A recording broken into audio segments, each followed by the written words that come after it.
Hey, this is Tom Calvin. Thanks for tuning in to Tomorrow's Legends.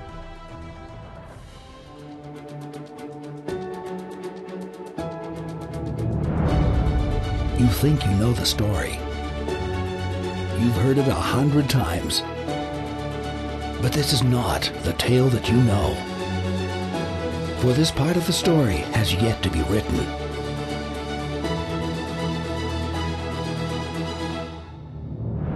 Join Flash, Harley, and X-Force 11 as they take the Waverider into the near future and check in on some old friends.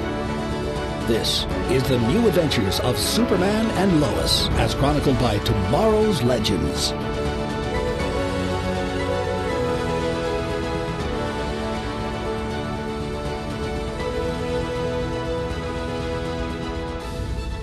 That is right. Hello, Superfam. Welcome back to Tomorrow's Legends. We're here in Smallville following the new adventures of Superman and Lois, and this week we are on episode 10 of season 1, Oh Mother, Where Art Thou? Where art I? I am the Flash. I'm Harley Quinn. And I'm X-Force 11. You know, that crazy title, all I can think of is that weird George Clooney Western comedy movie. Oh, I loved Waverider. Yes. Love the music, yeah. Yeah. That is so good. Oh, I haven't watched that in so long. Oh, we forgot. Gideon, are you there? Yes, Captain. Okay, good. She's still there. Hello, everybody. All right, whoa, look at the news. We got some news this week. I think we're breaking down what's coming up in the next few weeks, eh? Mm-hmm. We interrupt this podcast for a special report. All right, what you got for us?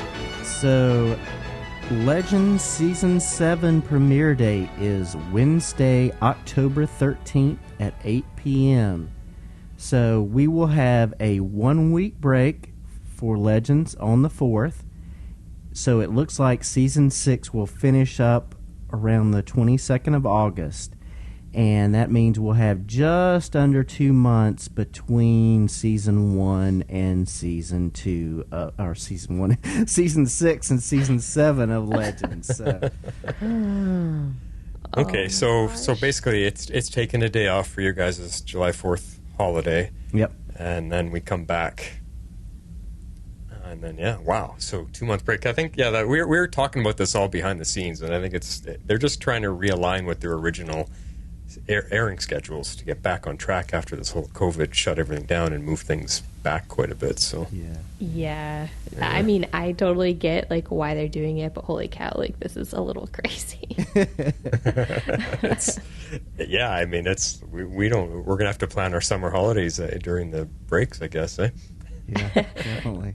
Yeah, I don't have too many summer holiday plans, so I don't know. Yeah. Cool. All right. Well, what's after that? What's going on next? So, Flash kicks off on Tuesday, November 16th at 8 p.m.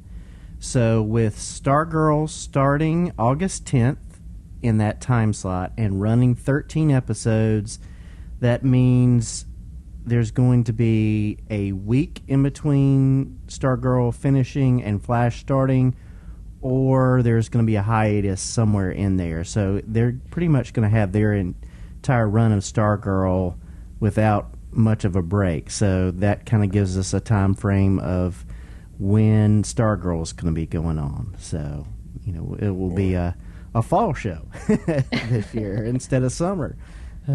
Kind of, yeah. Well, yeah, it starts in the end of summer and then goes right into fall, yeah. So it's just, I guess you could say it starts earlier because most fall schedules start mid-September, so this one just starts a little bit earlier, Yeah. Whew, all right. And what about Superman and Lois? Superman and Lois. So we've got a new episode next week, but it looks like, according to IMDb, we're going to take about a month break because we know the season finale is on August 17th. So there's got to be some break in there. So it looks like we'll be off until the 27th of July, and then we'll have those last 4 episodes in the end of July and the beginning of August. So that's where that kind of falls out. And we didn't get release dates yet for other than mid-season for Superman and Lois Season 2 and Stargirl Season 3. They just said mid-season. So I'm kind of guessing that Superman and Lois is going to take Legends slot after it finishes up, and then Stargirl is probably going to be later mid-season or even summer. So but that's just my speculation. We won't know until probably December, maybe. All right, well, we'll just have to keep our fingers on the pulse as we find out. We'll let everybody else know as well. Yep, definitely. Yep. Holy, so that's a lot happening, a lot going on, and that kind of plays into your schedule, Harley. Is there something you want to kind of share with everybody tonight, or? Yeah, no, it does. It's probably about time to very publicly make this announcement. I mean, for those of you that are friends with me, you already know what's going on, but I am having a baby in the middle of August. So what I'm going to do is I am going to carry on with the guys for as long as I can for Legends and for Superman and Lois, but given when their air dates or finale air dates are and my due date is, there's a very solid chance I'm going to miss the finales. So I probably won't be on those podcasts, and I'm just completely bowing out for Stargirl Season 2, even though I'll probably be able to at least catch the premiere. But I don't want to. I figure I'll just let you guys handle Stargirl Season 2. And then what I'm going to attempt to do is, since Legends doesn't come back until mid-October, that I should be able to jump back in with Legends Season 7. All right, well, there you go, everybody. There's more than one reason why we brought X-Force along. Or originally it was because taking on so many shows, we just needed the help. And also because we needed the backup, because Harley has been, slowly growing another little bouncing baby inside her as we've been talking to you. So yeah. She's going to be unavailable for a little while, and we needed someone to be able to step in with her. So, yeah. Well, you're always welcome to come in whenever you're able to and feel like it. So you just keep us informed of how things are going, and I will, for sure. But it's exciting. Yeah, and the Legends are going to have to be a little patient with us in August, because there's going to be 2 weeks where we've got 3 podcasts going, and possibly no me, but yeah, and probably no Jess. So you gotta be patient with Martin and I. Yeah, and we're gonna figure it out behind the scenes. We got to figure out exactly what the schedule, the air dates. Once we know exactly the days, and we figure out when we want to record and release, and then let you guys know when feedback is due. It's going to be a bit of a crunch. You guys think some of our feedback deadlines are tight now? It might be a bit of a crunch for those first couple weeks until things kind of even out. Yeah, it sounds like things will even out a little bit, at least come fall. So at least by the time Legends Season 7 starts, it sounds like it won't be nearly as crazy, but trying to finish out this season of everything is going to get a little hectic. Yeah, a little bit hectic. I mean, it's exciting. It's happy, good news. It's just a shame you're going to miss out on the big finales of everything that's been building up. No, I know. Don't worry. If I can't, I will do my best to. It all depends on when the baby comes. So I'll do my best to to do some feedback if I can. But if I'm literally in the hospital, then probably won't be able to do that. Yeah. Well, most hospital rooms do have TVs in them now. You'd be like, put on Superman, I've got to watch the finale. Baby, just wait. You can tell you've never had a baby. You could ask him to move it into the delivery room, too. Oh, trust me, there ain't no way in hell I am paying attention to a TV while I am trying to push out a baby, let me just tell you. For sure. For sure. So, well, good stuff. Awesome stuff. So we'll just keep you guys informed. Yep. As we can figure it out. That is all we can say for now. But, a little up in the air. Sorry. Awesome. Well, let's get into this one, this impression and ratings of the show. Holy cow. You guys started off. So, I think we're going to go in an interesting order here. So as far as ratings, so I gave this one 9.8 mom approvals. Wow. So Nice. That's your highest one. Yeah, that's my highest one for a lot of reasons. Adam Mollinger, a.k.a. Bitter Script Reader, wrote the script, and I liked it a lot. I liked the impact this episode had on each one of our characters because we got to see pretty much everybody but Irons and how it kind of impacted them, and it raised the stakes a whole lot. I just cannot wait to see what's next. Wow, short and sweet. Holy. Yep. Short and sweet. Well, I am going to follow that up with a 9 reasons to hold on to hope. So I enjoyed this episode quite a bit as well. I did find that it definitely benefits from a second watch just because there's so much information revealed, and I kind of have no idea, in a good way for me, where the show is going to go from here, but I'm excited to see what they do with it. Also, just so everyone is prepared, this isn't really very spoilery, but next week I am pretty sure is a flashback episode. So I wanted to just mention that so everyone is prepared. So we may be taking, especially based on the title, we may be just taking a step out before we come back and really finish it up, which it sounds like, based on Jeff's news, we're going to be waiting a month for the final act here. Okay. So flashback is just going to show us history or like a back in time kind of thing, not... Yeah. Yep. It's not a repeat. No, it's kind of filling us in on where we were before we got to this season start. So it kind of gives us more groundwork, maybe. So yeah. Okay. So I think it'll be really interesting. But I wanted to make sure to mention that because I know not everyone watches the trailers, and I don't think this is a spoiler. But I just wanted people to be prepared that it's going to be a minute before we hit the final act of this season. Yeah. Okay, so we're going to be left wondering if Superman ever made it into the Fortress of Solitude then. We for a long are. time. I think. I don't know. I mean, they may give us a few scenes here and there, maybe beginning and end as some closure points, but I don't really know. Yeah, So I don't either. we'll just have to see. But I think the majority of it is supposed to be flashback. So I just wanted to warn everybody there.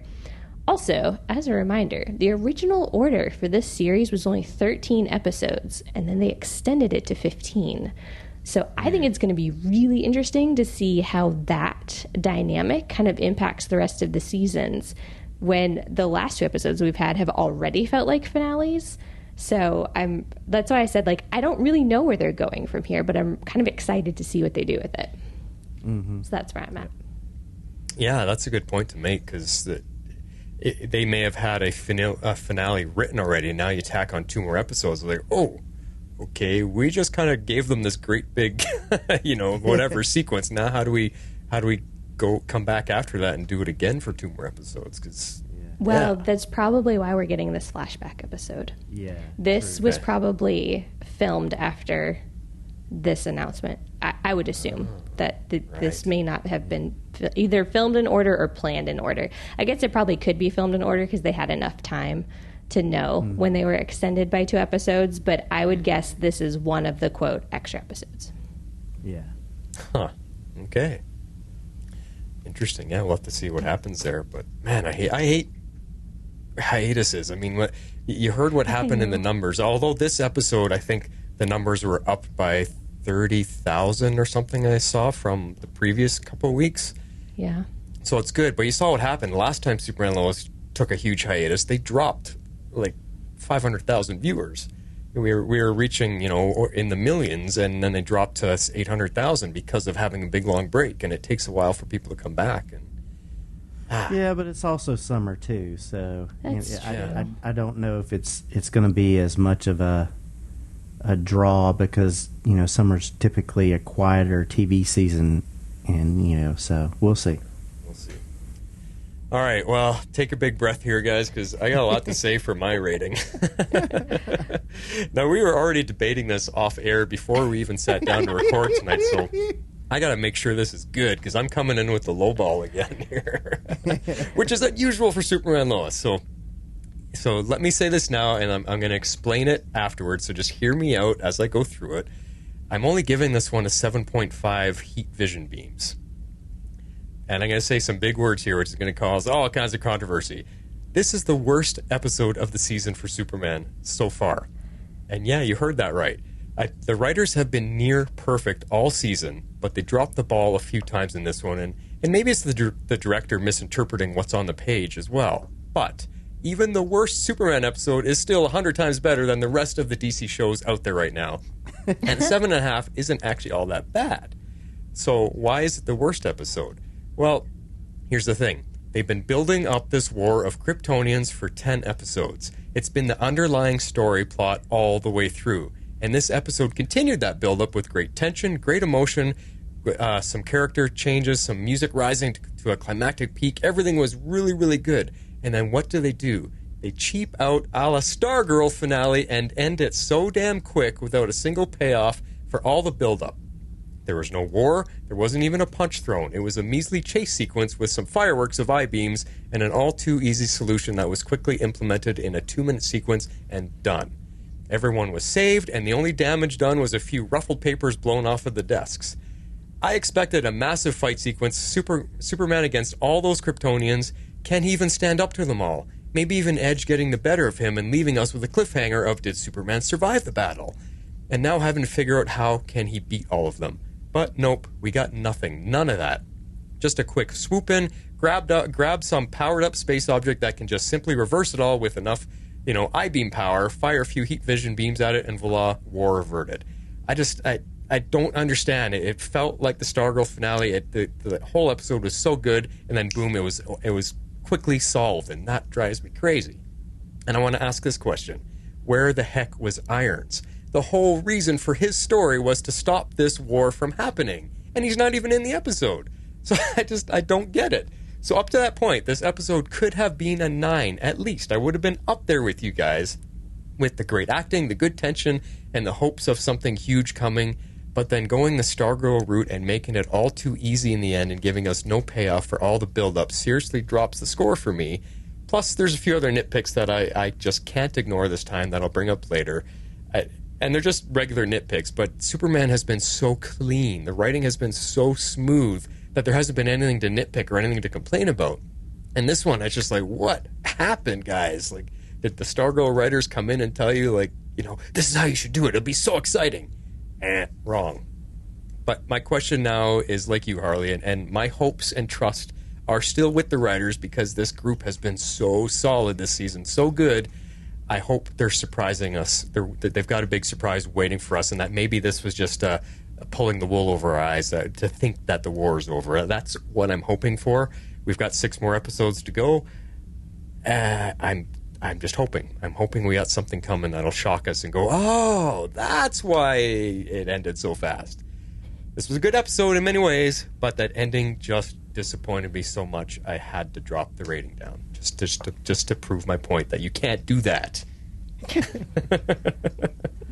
Well, it's good that you can share your thoughts, and we'll look forward to getting into everything that we're talking about, because that's the point. We're coming here, we're sharing what we think about it. We're not going to hold back, and that's what we're here for. So I'm looking forward to hearing what you got to say. So. I'm going to say buckle up, because it's going to be a long one. We got a lot to say.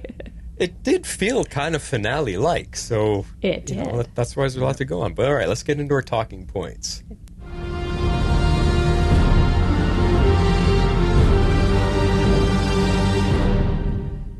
All right, starting off with Lois this time. Yeah, I liked Lois. Wasn't as much of a player in this episode as some, but she had some very key points, and I really liked that she kind of looked into things and really questioned why Edge was giving Superman time. And I really like that she was clear enough where he was kind of blinded by the facts of what he just learned, but she was clear enough to kind of see that there's something else more than just giving him time to decide. Mm-hmm. Yeah, exactly. Now, I thought this was an interesting tactic because I was wondering, like, you know, like throughout the beginning part of the episode, we're all kind of like wondering why he just backs off. And then, you know, as we go through, we start to learn more information about the process, and we know that he's just buying time for the Kryptonians to take over the host. So, yeah, at first it was a little baffling, but then I was like, okay, I'm with Lois. Like, she's tracking it. Yeah, well, exactly right. He needed time to get everyone ready for when he needs them to be ready in case Kal-El doesn't agree. Mm-hmm. But I also think there's a little bit of him in there hoping that Kal would join him. I mean, they are half-brothers, so I think he was just like, okay, I'll let you think about it a little bit, but if you go the wrong way, I'm going to kill you. Oh, yeah. Yeah, and I like the fact of Lois's conversation with Lana, trying to sort of talk her out of being the host for Kal-El's mom. We know that Lana feels guilty, but she wants to make it right. And Lois even talks with Superman, asked Superman to have a talk with her, maybe talk her out of it. But she still wants to do it. But I appreciate that she's built that relationship enough up with Lana right now that she can have that grounds to really show her what she's what she's getting into and how dangerous it might be. Yeah, and I loved the scenes with the two of them, and we're going to talk a bit more about Lana later, but I just thought they were so good, and I like that they have kind of become very close friends. Just because, like, her and Clark, I mean, are very close friends, even though they're exes in a way, which is kind of funny. But, I mean, like, from high school, I guess. But, that kind of makes me laugh every time I think about it. But, I mean, he did have a point. Like, Lana's his closest friend, and I think she's becoming Lois's closest and almost only friend, maybe aside from Chrissy. Yeah. And that so... is true. Yeah, and so during this episode, I actually really thought Clark was going to reveal himself to Lana to try and talk her out of it, to like talk her out of it. But the good news is his identity does seem to be the only secret he keeps. So very opposite again of the other CW shows, but I appreciate that. Well, I think Lois is also feeling protective because she is becoming friends with Lana. She wants to protect that family. She sees that they're struggling, and she doesn't want the young girls to lose their mom, because I think she sees how her boys are being affected by everything that's going on, and now Lana's family is being included in the struggle. And I think Lois just takes it upon herself to want to protect them and make sure things are okay there as well. So, yeah. And I did think that too, Harley, that this is the moment, or could be the moment, that he tells her who he really is, just to win her trust, and then maybe have her not go through with the procedure. But yeah, I'm glad. I'll come back around to this later, but I'm just glad that he didn't, and it is staying away from how we've joked about. The Flash tells everybody. Superman is keeping it very close. Yeah. Yeah, no, I agree. I'm glad that his identity is the one secret he actually does keep, aside from his, immediate family. Right. And we've got a neat extended scene that, again, is available to those of us who purchased and watch later. It was Laura asking Lois about Clark, about their marriage, talking about motherhood, and I really like Lois had this quote and about Clark, and she says he is the world's first and greatest superhero, but he's an even better man. And I really like how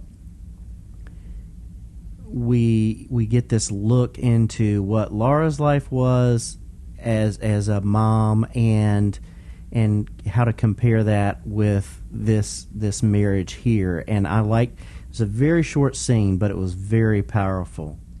Yeah, and when you say it's the extended scene, I'm just wondering, how could they not include that in the regular broadcast? Because it's very important, and it shows that wife and mother-in-law relationship development, which continues just the beautiful realness of the show. Because we all know in-laws, sometimes you get along, sometimes you don't, but there's that point of time where you've got to get to know each other, and Lara is sitting here asking Lois about what it's like to be with Clark, and it's a great bonding moment for them, because we don't all get to bond with our in-laws, and sometimes you don't bond because you just don't get along, right? So it's a cool, important scene. I'm just like, why would they not include this? It's crazy to me.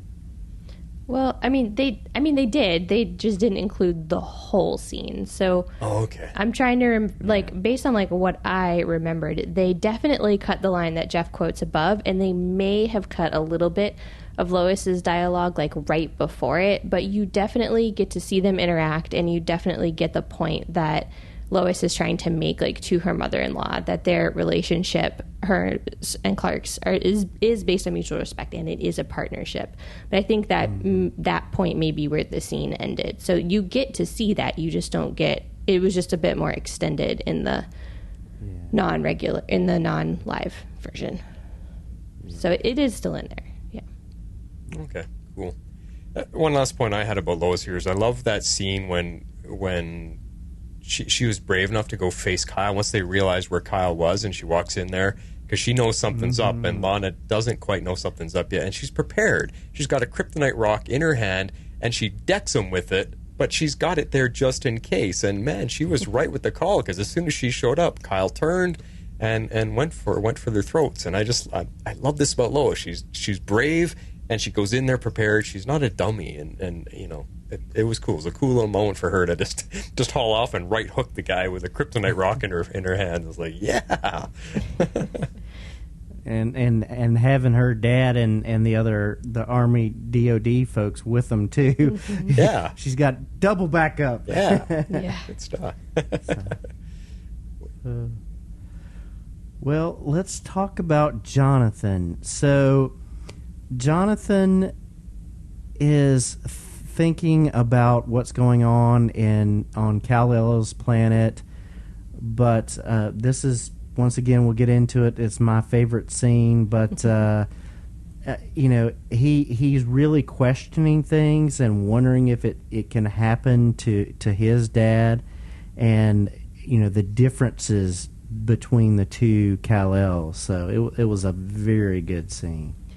Yeah, no, I agree. I think there's a very different Kal-El gets convinced to join his brother on Irons' Earth, because we see throughout this episode how important Clark's family is to him, and so I think that is what ultimately kind of solidifies that he's not going to turn. And especially after you see the discussion he has with his mother about his family and how important they are. And so I'm curious to see how they're ultimately going to try and tie these two stories together, because that's one of the main things that I'm really curious about, is the differences between what happened on Iron's Earth and what is happening on ours, because at this point it looks like they're diverging. I mean, it's two different Earths, so that kind of makes sense, but it definitely looks like those things are kind of diverging a little bit. So I'm super curious about that. And another kind of little tidbit I like about this and this discussion that he ends up having with his mom is just he did fulfill her mission for him. Her mission was to be a protector of Earth and to find a family of his own, and he was able to do both of those things. And so I liked that little conversation that they had, and that it got to play out this way. Talking about Jonathan again, I think he was a standout character this episode. He was really wise, and he was really thinking this episode. And we'll come back to Jordan and everybody eventually, but I just think Jonathan really stood out. He was thinking, he was smart, he understood the situations, he wasn't shy to say what he was feeling and thinking. I mean, he was really, really strong, which is cool, because he took a back seat. Now, I know we mentioned this previously, but he took a back seat to Jordan for so many episodes. And the last couple, he's really gotten to be in the foreground and showing his character and getting some growth in his storyline. So, yeah, he's been really good. Oh, yeah. He has been great. I'm really enjoying his character these last few episodes. Not that I wasn't enjoying it before, but you're right. He had taken a back seat, so now they've kind of flipped a little bit. Mm-hmm. Yeah. I mean, that scene I love when he actually tells Sarah the truth about what's been happening. Again, a very smart and wise call there. He's not into secret keeping, and we're all like, oh, yes, no secrets. Yes, exactly. So, I think we'll talk a little bit more about that scene coming up, but it's just, I just like that he was the one that stepped forward and is like, the hell with it all. Like, she needs to know. I loved his attitude. Yeah, definitely. And so the brothers try and get Sarah in to see her dad after that talk, but Sam is not having it. But John talks him into it. I absolutely loved it. Yeah. Two times, different episodes. He knows his granddad. Yeah, again, another stand-up scene for him. He's had enough of the cover-ups, and he sees that it's not doing any good for anyone. And I'm just like, where is this wisdom coming from? He just seems to get it, and he sees what's going on and how it's affecting people, and he's taken it upon himself to say, enough. It's not working. Let's do something different. Yeah, and what I loved in particular about this scene is I think John and Lois are slowly getting to Sam. He seems to be softening to me a little bit with both of their comments the last few episodes. I mean, this week it was John that says, can't you just act like a person instead of a soldier? And I think that kind of finally started to get through his brain. I mean, Lois has been kind of, I don't know if she's been saying it for years, but she's clearly been feeling it for years and has recently started telling him the same things. And I think it's eye-opening to him that Jonathan is not only seeing the same things, but he is like stepping up and being like, no, like you can't continue acting like this. Loved it. Yeah, well, because I think because it's his grandsons, for some reason I have a feeling Sam sees a lot of the boys in himself, especially Jonathan. Jonathan's the star athlete and whatever. I guess he maybe thought Jonathan was going to follow a similar path than him. So when Jonathan's standing up to him and, like, snap out of it, man, you got to behave better, I think that is why it's getting to him, because, I think he has that personal connection where Jonathan was maybe a little bit like him. Yeah. Yeah, definitely. Yeah. So they get in, thanks to his talking to Granddad there, and Sarah tries to break through to Kyle, but it seems like he's gone. But he definitely remembers John, and he threatens to kill John as soon as he gets out. Oh, yeah, because Jonathan was the one that shot him in that barn at the end of that one episode, if you remember. So, he sees him. He's like, I don't know if he... Because it's the Kryptonian that is recognized him. He doesn't know who this kid is. It's just a Kryptonian seeing that's the kid with the gun, and then when he threatens him, I mean, that had to be intimidating. When you're put yourself in Jonathan's shoes, like, holy crap, someone who's as strong as Superman is just once he says, I'm going to be the first one to die. Whew, gotta go change my shorts. Yeah, man, these scenes were intense. Although I don't think I have any specific notes on this when we get to Kyle, so I'll just say it here. But like, all of those scenes where like he's captured and in that tent, and then like when Sarah comes in and like he doesn't even recognize her. Like, that was really, really intense scenes and very well acted for the both of them. I mean, like the physicality of what I think it's Eric, right? Eric Valdez did in that scene. I think he showed a picture on Twitter with that he had like bruised knuckles from banging on the like glass. Little cage he was in. It was really intense set of scenes, and I thought that they were very well done. Again, this was all good stuff. I'm telling you, I'm only complaining about the ending. It's just the rest of the episode was so darn good. There's a section in here where it's nitpick, nitpick, nitpick. We'll get there. We'll get there. But let's skip over to the other brother, and I like that Jordan is reaching out to Sarah. He's texting her, letting her know that he's there for her and trying to get through, and I really appreciate that. Yeah, I mean, he's staying in that friend zone. He's being her emotional support that she needs, and I think it just builds their friendship for sure. And whether that'll come around to a relationship in seasons to come, who knows? But he cares about her, and she really is his only friend right now in Smallville. So he's making sure to keep that friend, that relationship strong and good. Yeah, and she needs him. Yeah, definitely. And we talked about it earlier, but they finally get to go see Dad there, and I'm glad that he was there for her, even though that it wasn't. He was more emotional and just being there in presence rather than talking during that time. But he knew enough to kind of pull her away when it was too much. Yeah, so that was a nice touch. Yeah, definitely. Which, I mean, the little moments he had, like I said earlier, he really took a backseat this episode, with John being the standout for most of it amongst the kid parts. But the scenes that he had with Sarah, that they were good for him. It's just he didn't have much more to do in this episode other than play those little bits with her. Yeah. And we'll get into the talks a little later, because that's Harley's favorite scene. But I really appreciate those talks that he had with her. So afterwards. Yep. For sure. And I think what I ended up loving out of all of this is, now that Sarah thinks she knows everything, it kind of gives Jordan plausible deniability, which works out really well for him, because she just assumes everything weird that happened is all because of Edge, and that this is all connected with things that happened with her dad, which it is, but some of the things that have happened had nothing to do with that, and everything to do with the fact that Jordan also has powers and is trying to deal with all of that. Yeah. So I thought that was clever to give him plausible deniability and kind of mend their relationship with him without him having to confess. Plausible deniability, I like it. But doesn't it make you think, though, with what she just witnessed happen to her dad and how the powers affected him, and someone else wants to be on the show right now.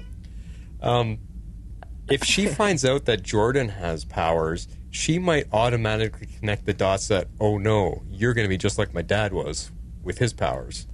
And that might scare her. So will he tell her eventually, or is he now even going to more so keep it from her? I don't know. That's one of the big questions I had after this episode too, is are we going to get a reveal to her this season, or is it going to happen later? I don't know, but it does bring up that question. So yeah, that's an excellent question. I don't have a good feel for that. That's stuff to think about. Yeah. All right. Well, let's officially move into Clark. We've touched on him a little bit in a few different scenes, but we have a whole lot to discuss around his storyline. Yeah. Well, yeah, because if you think about it, before you get started, Harley, the last couple episodes, Clark and Superman have kind of taken a bit of a backseat to everything else that's going on. So this episode brought him right back to the forefront as Clark and as Superman. So it's whoa, oh yeah, we haven't been talking about him much the last couple episodes. We have not. So, all right, I'm going to kind of take the reins here and tee up a few things. We can dive into the details. So the first big thing that we get this episode, and the first big thing that Clark is struggling with, is the revelation that Morgan Edge is his half-brother. My mind exploded. Dun, dun, How dun. about y'all? Yeah, definitely. I think all of us we were all struggling with that revelation, because I did some research. I don't think there's ever been a brother in any incarnation of Superman for Clark. So this is all new. There is no Tal Rho or Zeta Rho. just like this show is taking Superman into new territory with him being married with teenage boys, it's also creating new characters and villains, which I called last week. Remember I predicted, I said, I bet she's all new. So I'll take that credit again. I'm pretty doing all right with my predictions this season. You are. I'm striking out.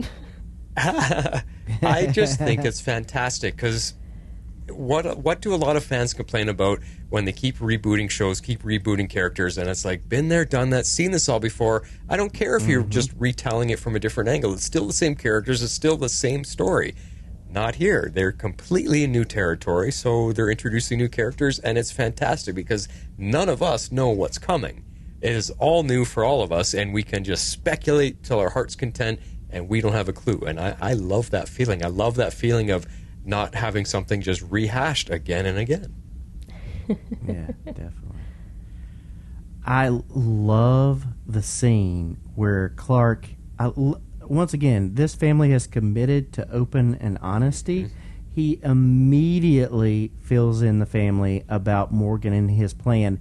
And something I noticed on the second watch that I missed in the first because I was still kind of blown away from the revelation was the shot of Clark's foot sitting there shaking and tapping when he's telling them, so that you can see how emotionally wrought he is and how out of sorts he is in this scene. And it's those little things that make it feel real and lived in, and I just love it.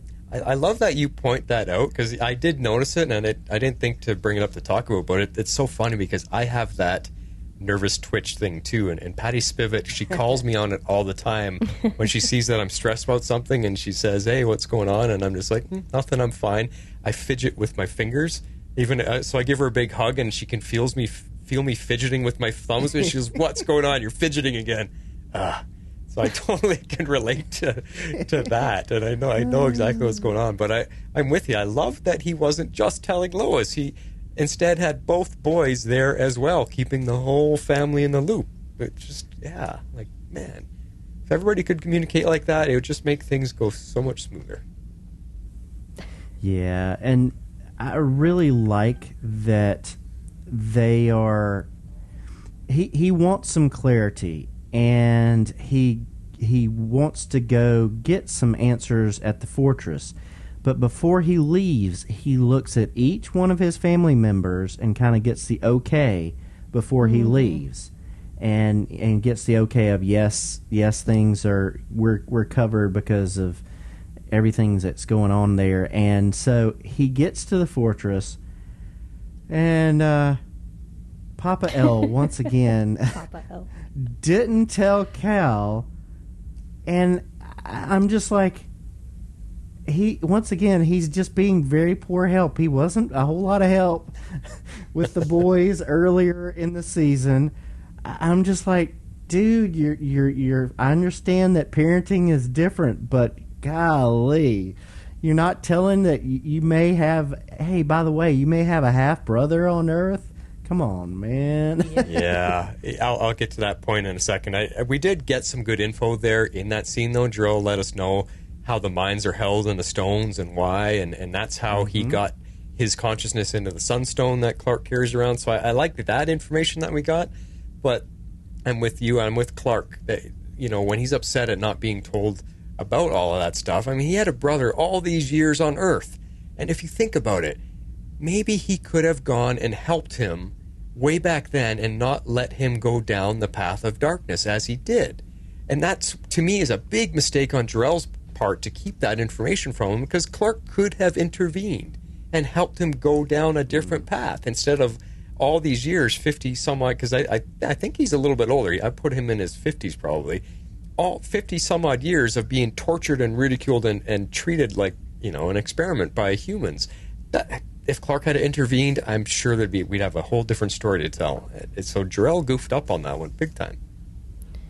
Yeah, well, I think the question, though, with that is given the age difference between them, I mean, we're looking at least 20 years, right? So that might be kind of have been difficult, because I think the time gap between when he could have intervened and helped, he either wasn't born or he was too young, perhaps. Yeah. That's the only thing. Yeah.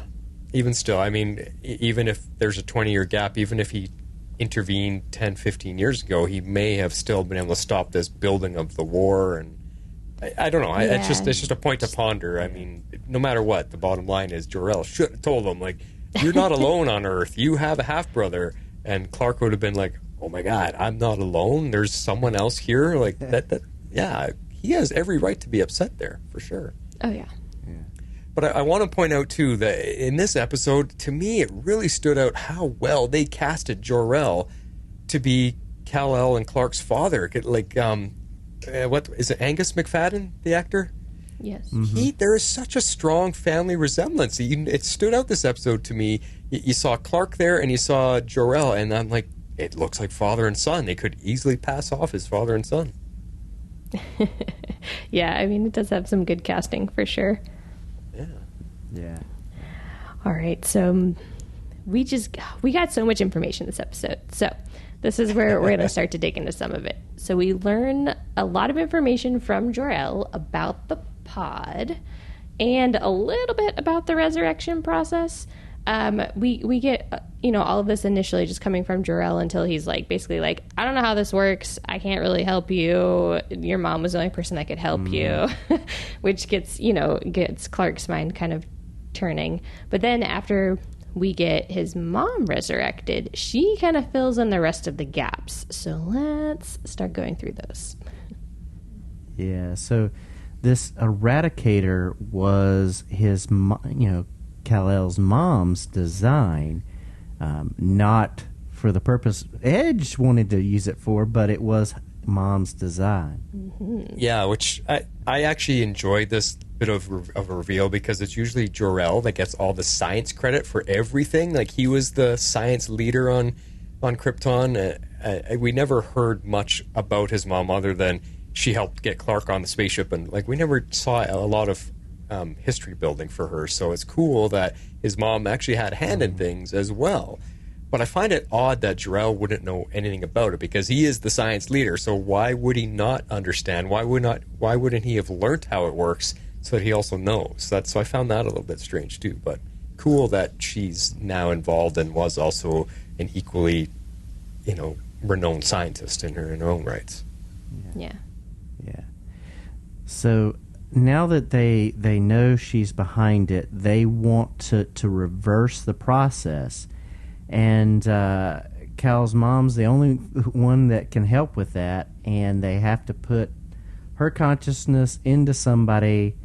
And then, we've talked a little bit about that where Lana volunteers on that, but she tells them that basically everybody's got to go back into the machine in order for that to happen, or she's got to find a power source like the sun. So, yeah. Let's get started on the nitpick. Shall we count them? Here we go. Form of water. All right. So tell me, how can they just selectively choose which soul to get out of the stone to be put in the host? It seems pretty random to me. And when it comes down to getting Clark's mom, how did they just, boink, we need her, boink, there she is. Pluck her out. They did not explain that at all, and I needed something there because it just seemed awfully random. I don't know. I don't necessarily know that we're ever going to get the how, but the only information we do get this episode is from Donovan. And all he really says is he just says once the consciousness is chosen, it needs a host. So to me, that line sort of implies that they can pick and choose who is resurrected. But as to the how, I have no idea. The only other thing is that Lana as Laura explains later that it's kind of like a computer. So I don't know if maybe they can interface with it, because you saw her doing stuff on a computer later in the episode. So I don't know if maybe they can interface with it, and that's how they choose the consciousness. Oh, so there's a scrolling list, like a Excel spreadsheet of Kryptonian souls. Let's see, alphabetically listed. Oh, we're looking for Laura. Okay. I have no idea. That's all I was able to piece together from the episode. So I don't really know. it was just one of those plot convenience things that I couldn't let go. You know, we need his mom. All right, boom, there she was. And it's, come on. But anyway, yeah, she had. We learned that she had good intentions. She wanted to preserve Kryptonians in a way, and she wanted them to be able to be resurrected, but not taking over other people. So we don't know how that was going to play out, but it's definitely not the way that Edge wants it to. So. That's true. Definitely not the way that Edge wanted. That's not the vision his dad had. So we get a lot of great information from her in a very short period of time. So I'm going to try and just run it down real quick. We learn about her backstory, and she does verify Edge's version of the family history, because we got it all in the beginning, but we're a little skeptical. Can we really trust him? Is this really the truth? I mean, Clark even says it himself.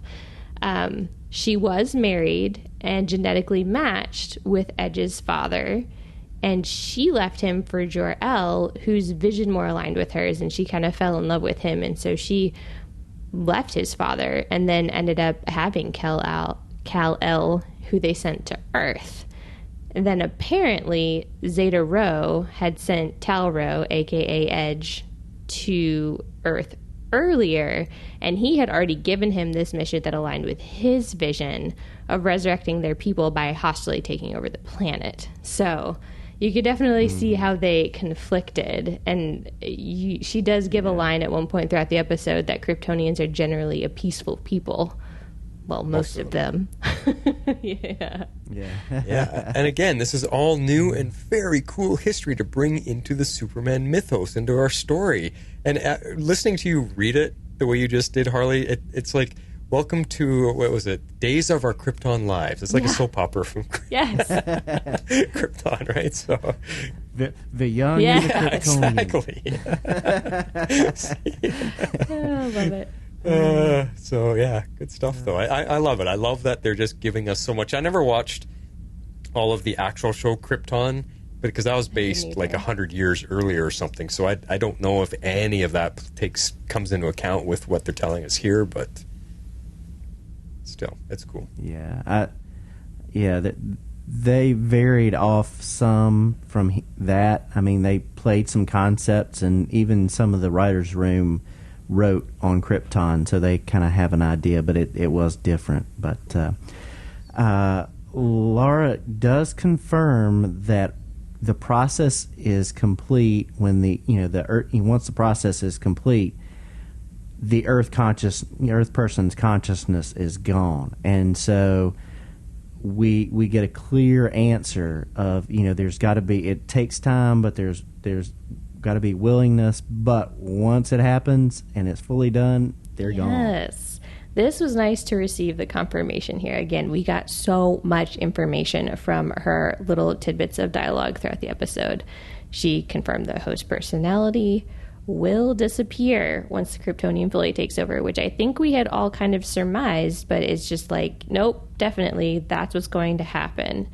The thing that I felt that was interesting is the time that it takes is variable depending on, quote, how willing the host is to accept the new personality.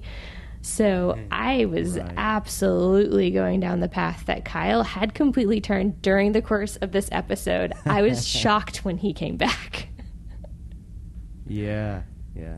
And like you guys, I'm just glad they filled that in, because we were wondering about, we were speculating about it, but it was fact now. So eventually the humans would be gone and fully taken over, and that's kind of, I mean, obviously Lars is long gone, done already. She's been a Kryptonian for a while. So if you think about her, how devoted she is to Edge, can you imagine if any of these other people got that far along? I mean, it seemed like it was close. If you look at the last few episodes, well, how many days have actually passed, and how far along are all these people, and who is really willing to accept it? And like you said, Kyle, I thought he was fully like, yes, give it to me. I need to do better. I thought he was just instantly willing to just take me as I am completely.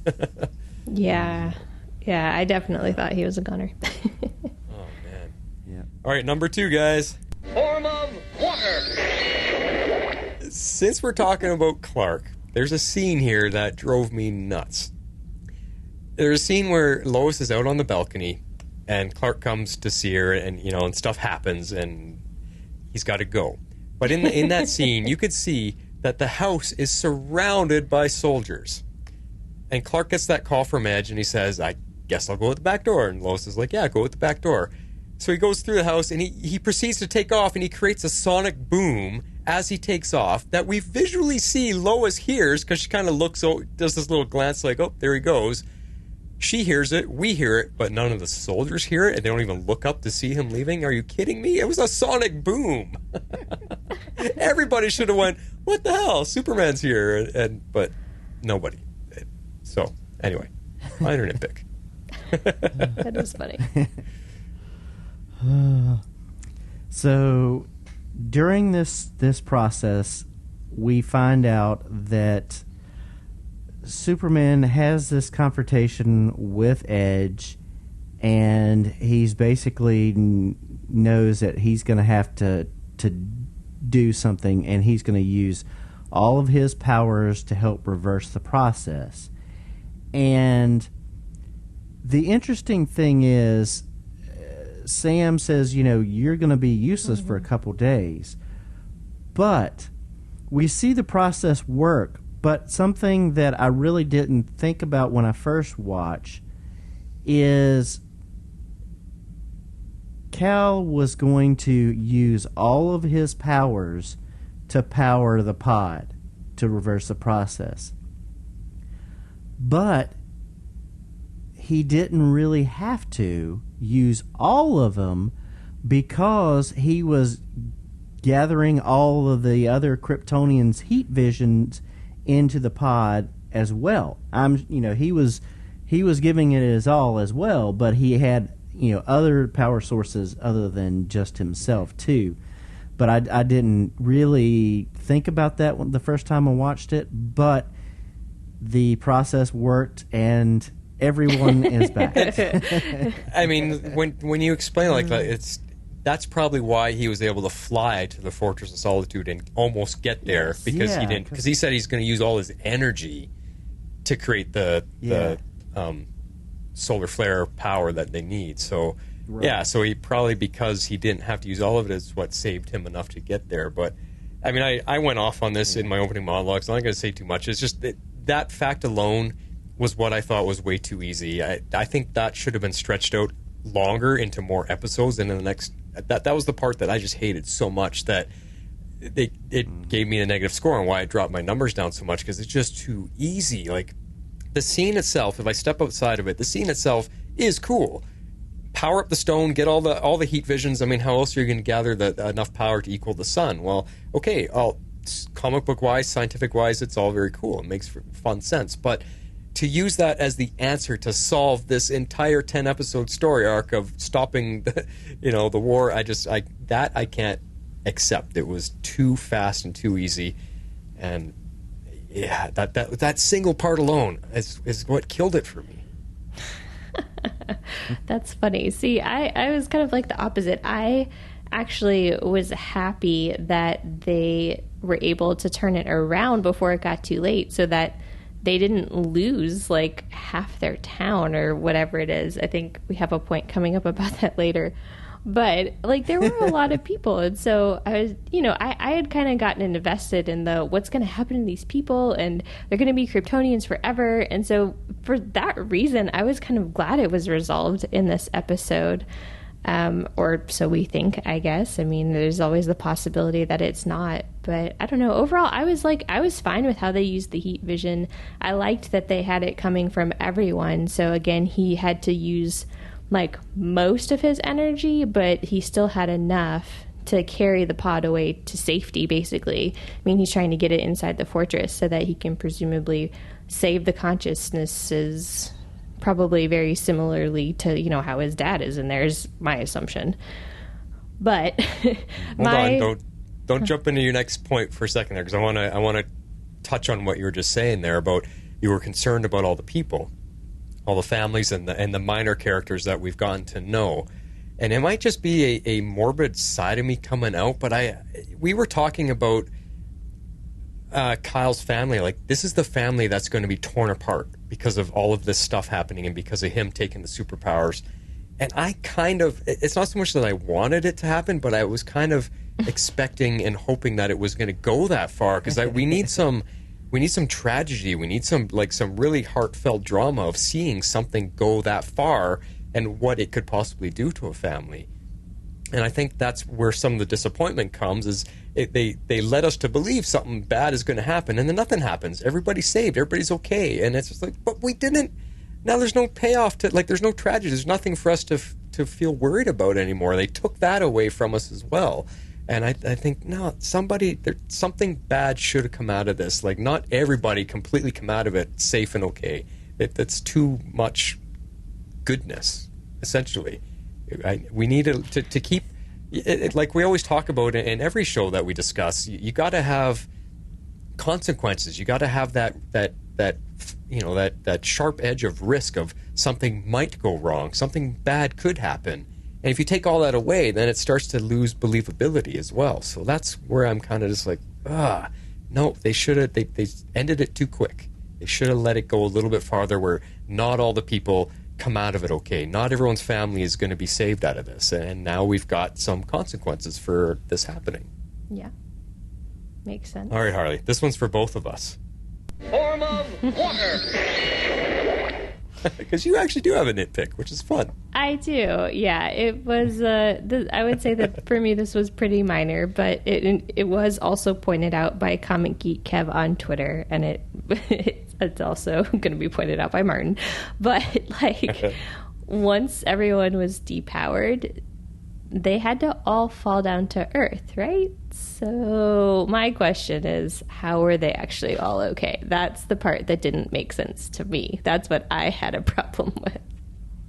Exactly, because when the blast goes off, the Kryptonians chasing Superman were miles up in the sky. Because if you remember, he flies through the tent, picks up the rock, and then he aims straight up and whoosh, straight to the sky. And there's like quite a few seconds of time where he's at his top speed, and he's like, come on, yeah, keep following. And he's like going up into the stratosphere, and they're hot on his tail. And then the blast goes off. So they dropped miles to the ground easily. No one should have survived. It should have killed all of them.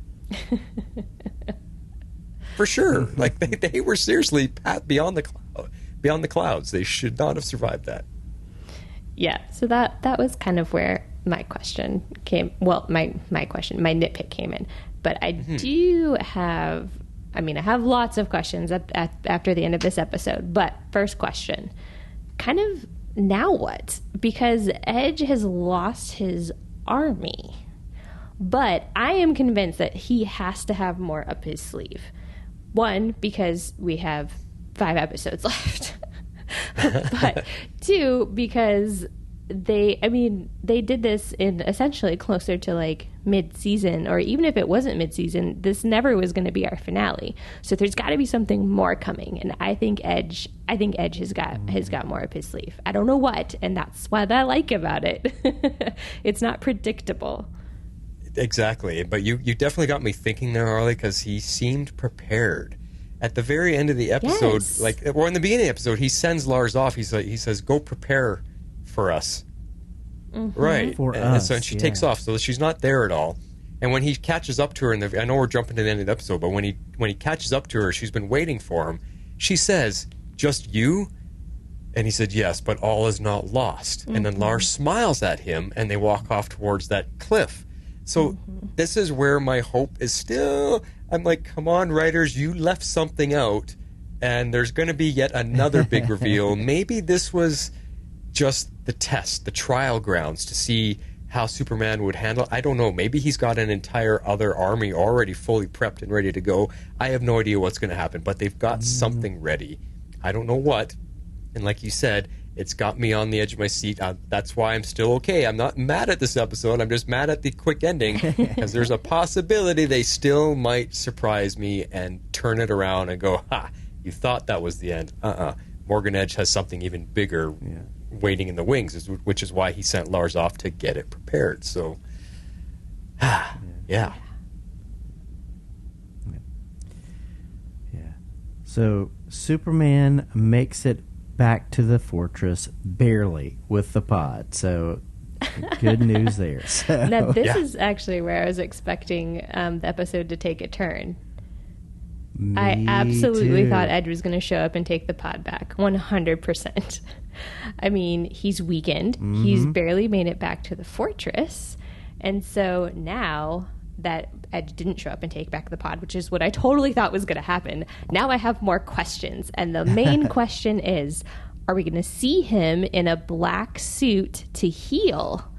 What's going to happen if or when he shows up in a black suit? Is everyone going to assume he's suddenly turned? Are they going to give him a chance to explain what's going to happen? I think that would be a cool twist to have. Yeah. Oh, all the questions, Harley. Yeah, I'm just going to add more to it because he never actually made it into the cave. He passed out on the doorstep. True. So how does he get in? Does he just eventually wake up once he soaks up a little bit of sun energy? Does he just wake up and crawl in? Or does he not make it in at all? Does someone help him? Or like you say, maybe someone shows up and steals it. I mean, I don't even know if Morgan Edge knows where the Fortress of Solitude is. True. But you could be right. He expended a lot of his energy and is close to death, I think. Like, he was very close there, because I don't think we've ever seen Superman expend that much energy. So he needs a superpower soaking up of the sun, which also means he needs the black suit, because the black suit helps him absorb more energy at a faster rate to heal him faster. Yeah. Which could bring Irons back into it, thinking that everything is happening again. Like you said, when they see him in the black suit, that's how Irons knows him, is in the black suit attacking his Earth. So if Superman suddenly is in the black suit, does Irons show up and say, I told you so, now we got to stop him? And does Superman get a chance to defend himself? Yeah. I mean, they have to bring Irons back, and that might be the reasoning behind it. Black suit, and makes the connection. Yeah. So that got me thinking. Yeah. Yeah, and this kind of got bumped out, but I did enjoy the touching scene of Kal talking with his mom about Martha. And we don't get to see it, but, you know, she asked about Lois and the boys. And so I really liked, even though we didn't get to see the full scene of that, that he is really investing in spending that quality time with his mom while he has it. Yeah, actually, when I was reorganizing notes, I probably should have moved this up to the point where I was talking about, I talked about this scene a little bit already, but I agree. I thought it was a really good scene. And I think it just solidifies that our Kal-El is very invested in his family and fulfilling his mom's mission. Yeah, it's too bad that the boys she didn't get to meet the two boys. If he had just brought them into the tent so she could see them and see that her family is continuing on, that would have been cool. Yeah.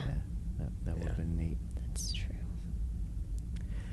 All right, well, we've been talking about the Cushings all episode long, but this is their section. I really was... Okay, Sarah is just done with Kyle's annex, and Alana tries to explain to her, but Sarah will not have it. She was being a typical know-it-all teenager brat there. Like, I actually didn't like that scene because I thought, Sarah, you're a little bit better than that. You've been open to things. You've been seeing things differently. You were acting like not a normal teenager, and this was a very normal teenager reaction. And I was like, oh man, just listen to your mom for once. Don't think you know everything. And she eventually, like later in the episode, it's like a slap in her face. Like, oops, I was wrong. Yeah, but I don't blame Sarah, though, because, I mean, she doesn't know what's happening, and her past experience has taught her that this is her dad's pattern, and this is what he does. And so she doesn't know until later in the episode that this time really is different. And so, of course, I kind of get it of why she throws it back in her mom's face. She's like, no, you're enabling him. You're letting him continue his pattern, because she has for years. Yeah. So... So, Lana really wants answers, and Kyle start to come clean on his reasons for going to Edge. And, he had the good intentions of wanting to stand up and wanting to be there and not be a disappointment to his wife and his girls. And so he had those good intentions going into it. Yeah, this scene actually surprised me because I didn't think he'd be allowed to tell Lana as much as he did. I mean, it also does seem like Lois showed up at just the right time, but I personally got the feeling that the Kryptonian would have just murdered Lana like right then and there if Kyle ended up telling him too much, because they're not buried as far below the surface as we originally thought they were. Yeah, I feel like at that point, though, it was still mostly Kyle, and he was trying to explain what he knows, what he remembers to his wife, because I don't know if Lois didn't show up, if he would have given away all the information. He's just telling her what he remembers while he's Kyle, before the transformation. Like, yeah, I went into his office, I had the meeting, he offered me this, he took me to this fancy room, there's a machine there, I went in the machine, and all of a sudden I feel good, I feel positive, whatever. Like, he's telling him what he experienced as the human part of him still. Because at that point, he wants to still be better. He wants to be better to his wife and to his kids. He's trying to improve himself. And I think it just seemed like as soon as Lois walked in, that seemed to snap him into crypto kill mode. Mm-hmm. So. Yeah, her presence definitely changed something for sure. Yeah. And we talked about it earlier. Lois shows up, but she's prepared. She's got the backup. So Yeah, I didn't say much about this earlier, but I thought that was really well played on her part. Because when Sam says they're going to do a drive-by, I guess I didn't expect her to go along for the ride and then have a kryptonite weapon with her. And again, like this scene, especially this part of the scene, just proved to me that the Kryptonian personalities were way more conscious than I realized that they were. I thought they were buried pretty far down, but it turns out they're not. Well, it seems to vary, right? But like I was saying, that was cool of her to be prepared like that. But I also feel, I bet to her it felt wrong to be hitting him with kryptonite or even using kryptonite, knowing what kryptonite can do to Clark. The fact that she is now using it to hurt someone else, I bet you something inside her, she just felt awful about doing that. And I think it depends on who they're hosted with, like who the Kryptonians are hosted with, because all that talk about willingness and stuff earlier, it depends on how deep or how far below the surface the Kryptonian is. I think it all depends on, going back to that talk about willingness. So if the person is fully willing, then the Kryptonian is probably just sitting there right under the surface. But if there's a struggle over who is in control of the body, it probably takes a lot more to bring the Kryptonian out. Perhaps. Yeah, I think one of the things Edge definitely tried to do, though, with his prepping was to make sure that willingness was there. Yeah. I do think there's a different level of willingness between, say, Kyle and Emily, but I think they are willing. It's not a forced takeover. It's not a hostile takeover, if you will. Yeah. Yep. Right. Good. So, a little later, we get Lana being awestruck by seeing Superman, and that was just a neat reaction. She's looking, and his cape is gently blowing in the breeze. It was just a fun little scene. I loved her reaction to seeing him in person for the first time. Like you were saying, Jeff, he's standing there so heroic looking. That was just a really well done shot. But I kind of thought, wouldn't Lana have seen him before? I mean, stuff has been happening in Smallville. Superman's been around. I thought there'd be a chance that she would have seen him in person before. I don't know. But then what I thought was funny, here's a little connection to Smallville, the TV show. She says, it's been so long since anything strange has happened in Smallville. That's a fun shout-out to the Smallville TV show. That was funny, too. So, really, really cool. But yeah. I have a minor nitpick here. You kind of touched on it earlier, and I won't even play the nitpick clue here. It's just because Lana and Clark are ex-relationship, ex-boyfriend, ex-girlfriend. They've been friends their entire lives. How does she not recognize Superman as Clark? Because We see it. It's way too similar. This Superman does not look that different from Clark. The hairstyle's the same. He talks exactly the same. There's no change in the voice. There's so many things there that she should recognize. I cannot see glasses being enough. I know we all joke about that all the time, but in this instance, it's actually a reality thing. Like I'm treating this show as being real, as if these are real people, and you look at it and you're like, no, there is not that much of a difference between him and this Superman that I think someone who is that close to him should pick up on it and be like, wait a second, you talk like someone I know, you look like someone I know. I don't know. To me, that's a minor nitpick. I think if anyone's going to know his identity, it should be Lana, and she should come around to figure it out. Especially if in one scene she's talking to Superman, and the next scene she walks into another tent and there's Clark standing there. I mean, it's just too... Wait a second.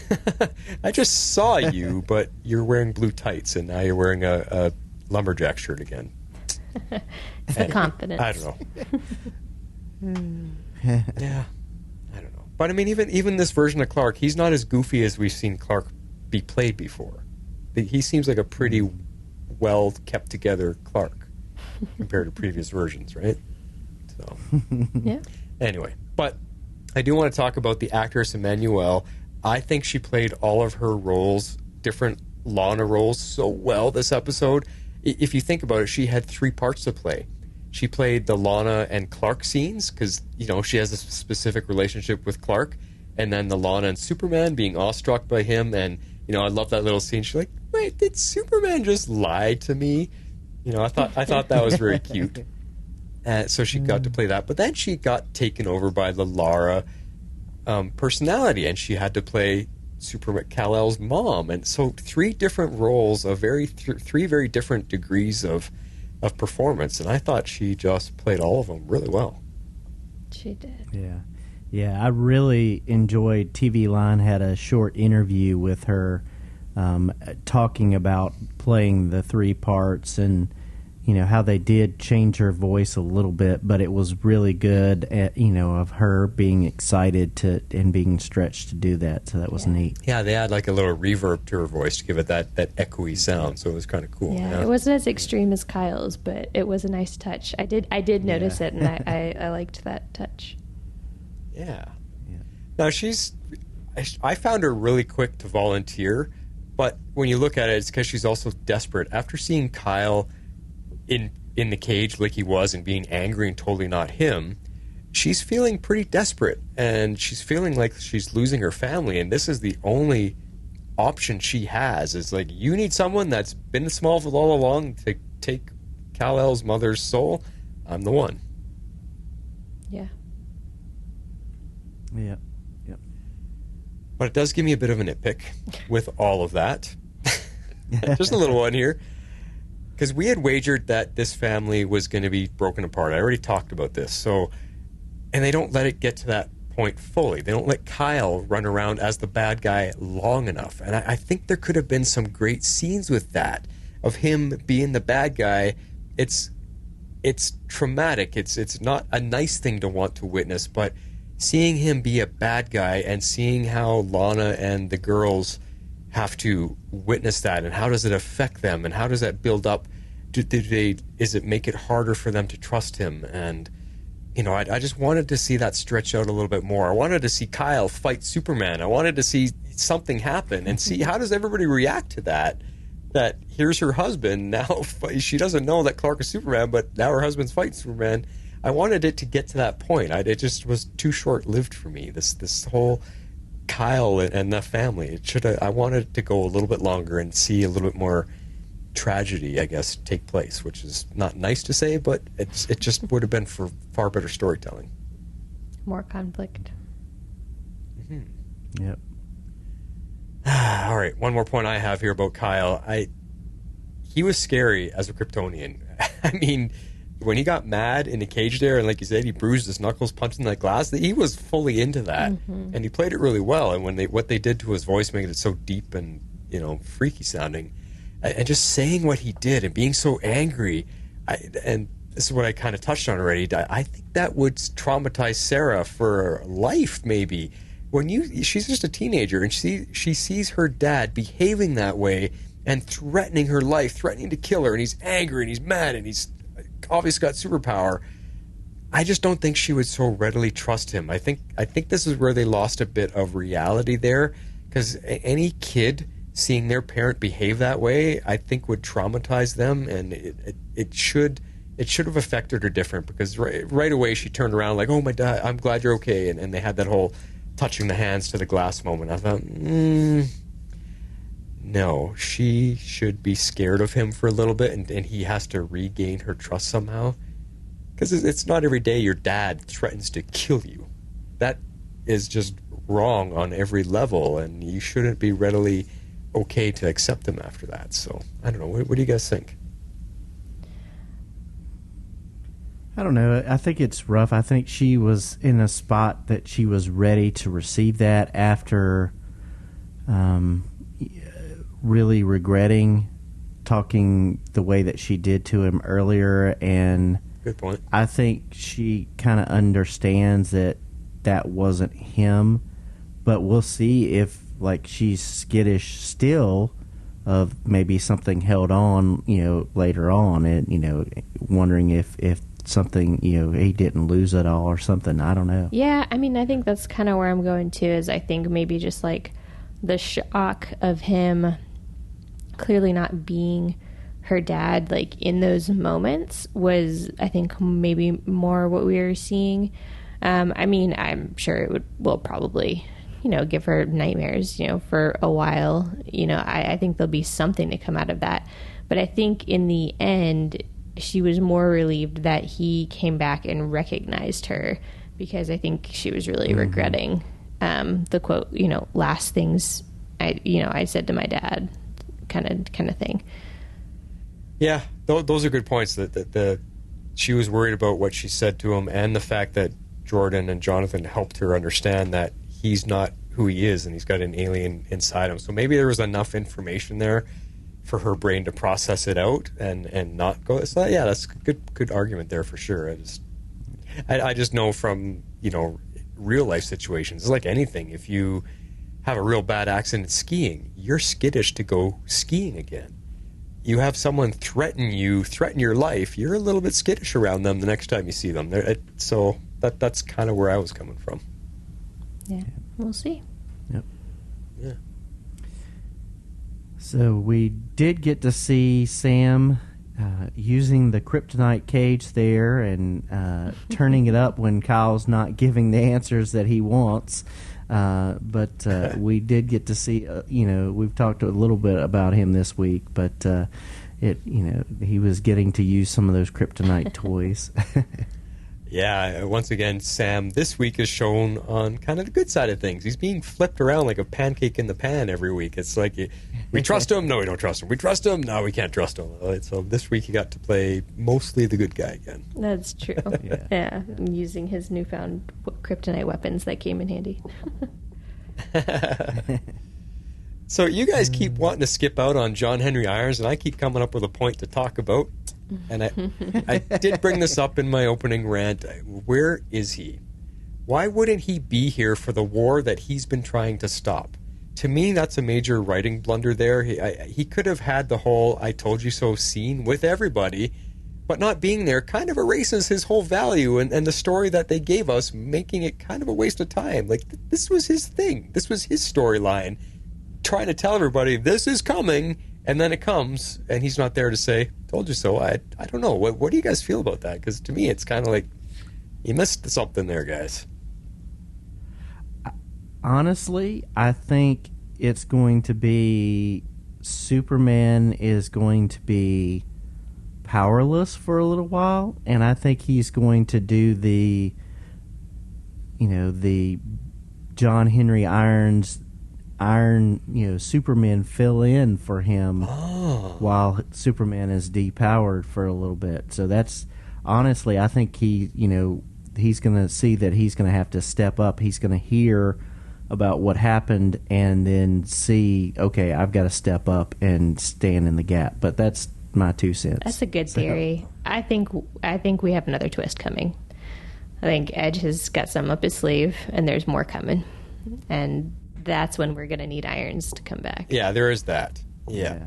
But excellent idea, man. Irons come in with his brand new developed super suit, his steel suit. And I'd be really neat if it actually looks more like steel, because it looked more like Lex Luthor's suit that he always uses to fight Superman. Yeah. So if he comes back looking more like steel, that'll be cool. And it makes sense. I mean, that's pulling from the comic book storyline just a little bit. Superman's down and out. You need someone else to step in and take his role for a while. So maybe he gets a couple episodes. Yeah. Cool. Like it. All right. So we have been talking about Morgan, a.k.a. Talro, all episode long, and he's got his plans, and we've seen some of them, and he's realizing that Kal-El is not going to join those plans, so he wants him dead. Yeah. Yeah, that definitely join or die. I like how you put that. That was a good point. All right, going back to his backstory, I definitely got the feeling that he'd been on Earth much longer than Clark. We talked a bit about the potential age difference between them, and I mean, I think there's definitely a clear age difference. And so part of what I got to enjoy throughout this whole episode was just seeing all the scenes from Edge's past, and we can kind of see how his experience was so much different than his half-brothers. I mean, he was a young boy. He wasn't a baby. He was, I don't know, maybe 8, maybe 10 or so, like when he lands. And the locals at the time period and the geographical location in which he landed, they're immediately distrustful of him. They have guns. They're, basically like threatened by him. And then he is then threatened by them. And because he's older, he already knows that he will have powers. He knows how to use them. And he immediately kind of uses them in self-defense, I guess. I'm not sure if it was really self-defense, but it sets off a whole witch hunt with him and it results in what ends up being experimented on for years. So it's pretty crazy. Yeah, okay, I got a few thoughts about what you guys said.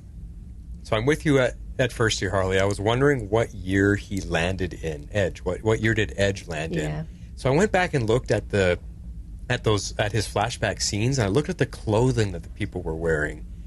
But it didn't look that long ago. It looked kind of 60s-ish to me, looking at their pant style and the hats that they were wearing and the big collared shirts. I was like, that's 50s, 60s era kind of thing. So it does make him a bit older, because when are we saying Clark landed? He kind of landed at the end of the 60s, 70s kind of thing is when he touched down.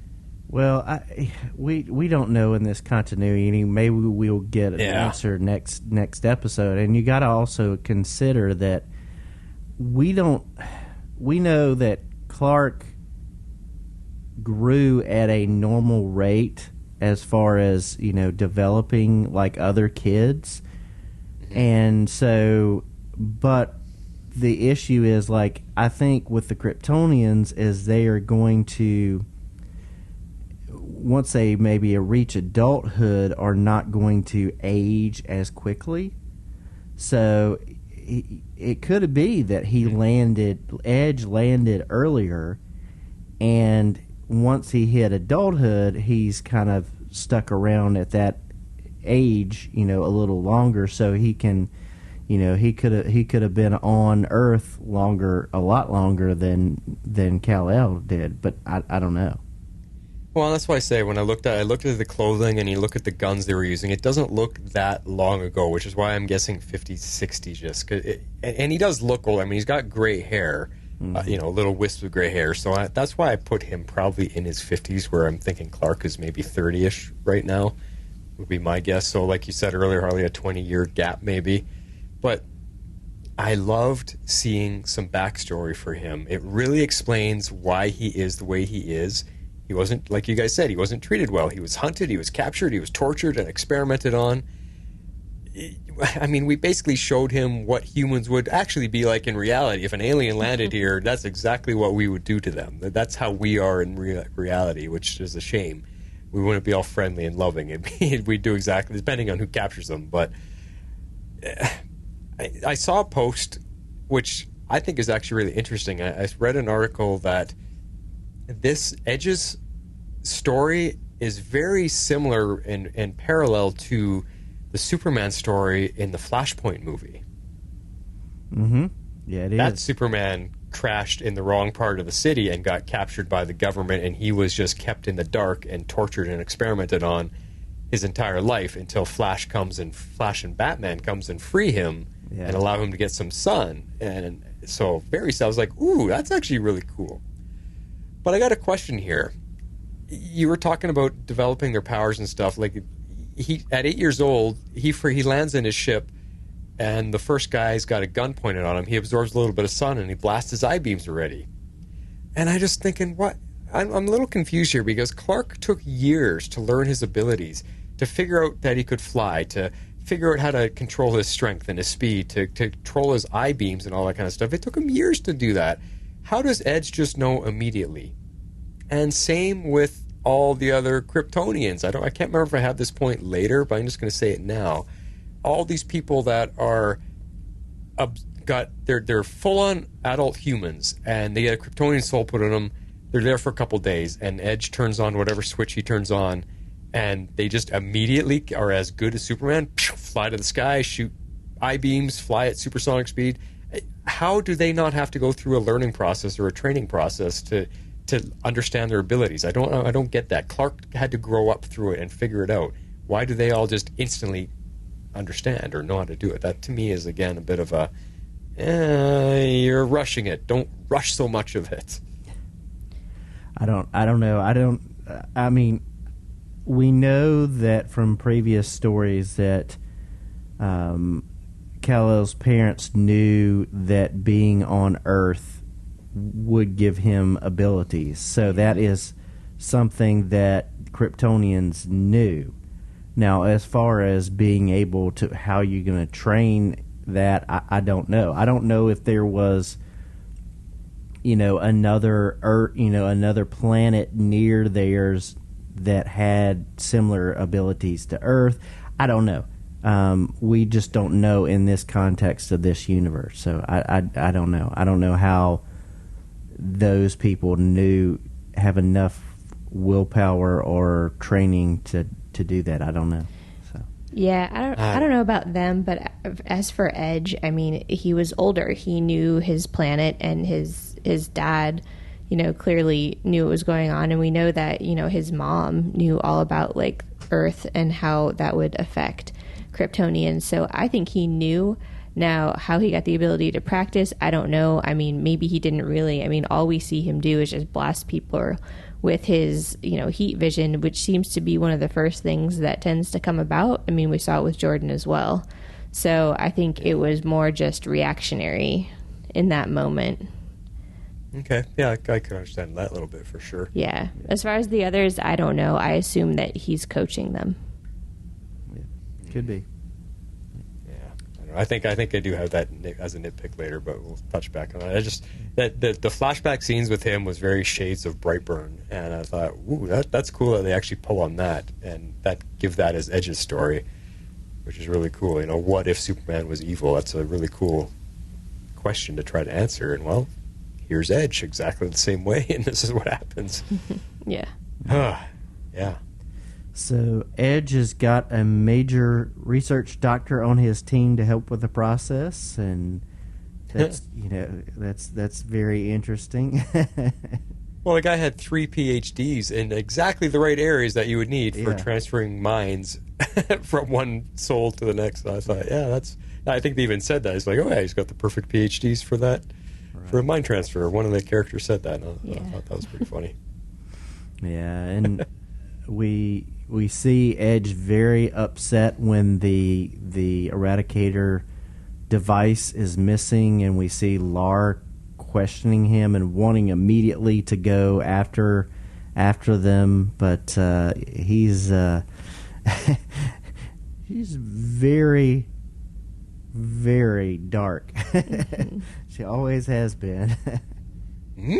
Always emotions the dark side is. There you go.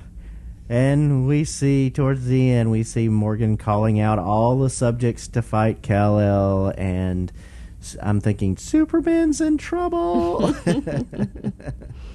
So, how come we don't know how he turns them on yet? Like, is there a switch? Is there a whistle? Is it a mind trick? He just turns them.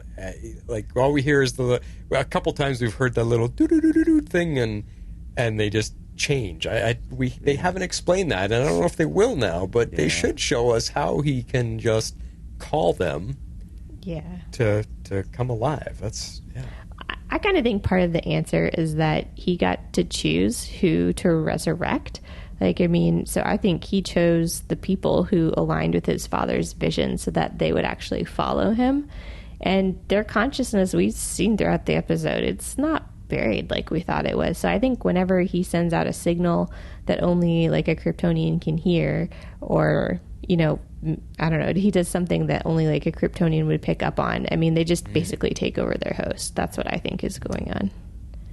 That's an excellent point. Only a Kryptonian can hear. So that's actually a really cool point. And your idea of that he got to choose who aligned with his father's vision, he actually says something in there about the Defense Council of Krypton. Yes. So I wonder if those are the people that are all resurrected into the bodies of the Defense Council of Krypton. I think there's a very solid chance that's what was happening. Yeah, could be. Now, we did talk about this a little bit earlier, but it kind of looked like he turned about half the town. That seemed to be an awful lot of people. He has certainly been quite busy. Yes, indeed. Smallville suddenly had a massive population increase to me, because we've never seen that many people wandering the streets before. It just suddenly was way up. And I know I talked about this a little bit earlier. Form of water. It's just way more than we saw going into that meeting. So either there's been a lot more meetings after the last one we saw, or what, I don't know. But again, like I said, how can they just instantly use their powers as good as Superman when he took half of his life to learn and get good at it? Like I reference it to, it's like a baby learning to walk. That's how you gotta learn to use your powers, and that they just can instantly all do it. I just couldn't buy that part. That's a bigger nitpick for me. I'm just like, no, they've got to learn too. They can't just instantly do what he can do. Oh. I don't know. Maybe it has something to do with the consciousness being a full-fledged Kryptonian that knows everything that they should be capable of. It's the only thing I have. I guess. Someone brought it up to me. It was one of my coworkers who were talking. They said, well, they did the same thing in Superman 2 when Zod and everybody just lands on Earth. They just, boom, instantly have powers, and because they never had power before, but yet they can instantly know and do everything that Superman can do. I was like, yeah, good point. They just did it as well. So it's like a running, so it might have something to do with adults. There's precedent. It's just inherent. It's just a natural thing. So I don't know. Give me a Kryptonian soul. I want to fly. All right, well, we have Edge seeing what's going on, and he escapes, and he flies out to wherever he is, and Lara's there, and she was outside the zone, so she is still taken over. Yeah, I'm kind of on the train that she's been a Kryptonian too long for sure. I think even if she'd been there, she wouldn't have like reverted at all. But for sure, I mean, we did see earlier in the episode, Martin brought it up, that Edge does send her off to do something to prepare for their arrival. Yeah. But then he's the only one that shows up. So I do think that's quite fascinating, and I want to learn more. Yep. Yeah, well, exactly. That's why she didn't turn. Like you just said, early on they discovered the machine was taken, and he actually tells her to leave and go plan for their arrival, which I'm guessing is that cliff area that he catches up to her at in the end shot. I paused, and I could not see anything on that cliff. It just, I was like, is there a cave? Is there an entrance? No, it's just a cliff. So I'm not sure, but that's why she wasn't in the blast radius. And like you said, Harley, I think she is fully taken over, and it wouldn't have worked on her anyway. I am curious how it would have affected her, though. Like, if she got hit with that blast wave, would it have done something to her? Would it have killed her? That's a good question. Yeah, I don't know. But where did they go? What was that place? I mean, my first thought, obviously, is it's his version of a fortress of Yes. solitude. I thought that too. And it's opposite. His is in the Superman's is in the Arctic. His is in the middle of the desert. I felt like it was perfect. Yeah, but I couldn't find an entrance. I looked so closely, and I can't see an entrance anywhere on there. So there must be a cave in the darker areas of it or something, but Yeah. couldn't see it. It looked like it was, way out west. There's tons of like abandoned places like that with caves and stuff in the desert. Okay. Yeah, Or and it could be like, in other media where Superman has like a door to the fortress that only a Kryptonian can pick up the key to unlock. Yeah. So maybe there's a big boulder in front of the door that only a Kryptonian can pick up and move. There you go. Yeah, I think that was on Lois and Clark that they had that. It was like a big hexagon wheel thing that only Superman had to pick up and move to unlock the door. Yeah. Yeah, this version of the fortress just looks kind of open. That's why I was expecting Edge to show up and take the pod back. Anyway. Yeah, I wonder if there's defense or anything, because we've seen also the fortress having a defense mechanism as well, like little Kryptonian and robots. Supergirl's got the Kal-El's little robot flying. robot, so. Gotta be something. We'll see. All right, guess what time it is? It's favorite scene time. Shape out and eagle. All right. Chronological order is our game, so that puts X-Force 11 first this time. Yeah, I really enjoyed this scene. We've talked about it, but I called it Because He Has a Family. You okay? Dude, I saw footage of what happened to Dad on John Henry's planet. He killed Mom. I mean her doppelganger or whatever. So what if the Edge from that planet is also that Superman's brother? What if he brought back their mom, and then he gave him a Kryptonian family, and that's why he turned on humanity? What if that's what happened there? And it's happening here, too. It wouldn't change anything. Look, all I'm saying is going your whole life thinking that you're the only one left in your family, and then finding out that you had a brother that you never knew about, and that you could see your mom. That would affect anyone. Yeah, it would. But the difference between Ed and your dad is that he has a family. The three of us right here, we're his family. And no matter what happens, we always will be. Yeah, I love that. We've talked about the difference that the family makes, and that's what he didn't have in Iron's Earth. And once again, this is called Lois and Clark. It could be called the Kents, because this series is about family, and this just reiterates what really grounds and makes Superman more than just a superhero. So, yeah, no, it's good. There's again, this just brings back to what I was saying about Jonathan. He was just so smart and thinking so much this episode, and it was a good run for him this time. Yep. Yeah, no, I definitely think he's onto something with his theory for sure. Yep. All right, Harley. All right, I chose the scene with Sarah and Jordan as they bond in the diner. And this is after she learns the truth about her dad, so it's Hold On to Hope. I'm so sorry. I had to see him. I didn't understand, but now it's like, I don't even know what that was. I think a lot of really smart people are trying to figure that out right now. Last night, that was my dad. I know that was my dad, but I was awful to him. Is that gonna be the last time I ever see my dad? Calling my dad drunk gonna be the last thing I ever say to him?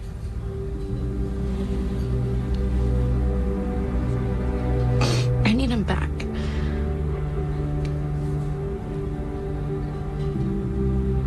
We're just gonna have to hold on to hope. She's a good little actress, that girl. Yeah. And I definitely think that's why she was more accepting when Kyle does turn back, for sure. That's what she was wanting. That was her hope. Yeah. Yeah. Nope, makes sense to me now, for sure. All right, so I was talking earlier in the episode how impressed I was with Emmanuel playing Lana in 3 different instances this episode. So I kind of combined 2 of them. One when she's arguing to be the one to take Laura's soul, and then one after she's become Laura and she's talking to Kal-El as his mom. 2 really, really strong scenes, so I just kind of combined them because there's a bit of other stuff going on between the 2 of them, but I just wanted to capture the difference in her acting and her delivery of lines between both scenes. So here's that. This isn't your responsibility. Then whose is it? I'm the one who stood by while Kyle rallied the town to Edge's side. It was me who signed up my own friends to Edge's executive program. Lana. This is my town, and at every critical juncture, I failed it. So don't tell me this isn't my responsibility. Not when I stand here about to lose everything. I appreciate what you're trying to do, but you have a family. Yeah, and my husband is one of them, who's gonna become some alien psychopath if I don't do something. I have to save Kyle, Lois. If there's a chance that he's still alive, I have to do it. What about Sarah and Sophie? They mean the world to me, you know that. That's why I can't let you do this. No, it's why you have to. I have to fix this for them, for me, for everybody here. There's no guarantee this will even work. This is alien science. Well, it's a good thing I'm just a local loan officer who doesn't know any better.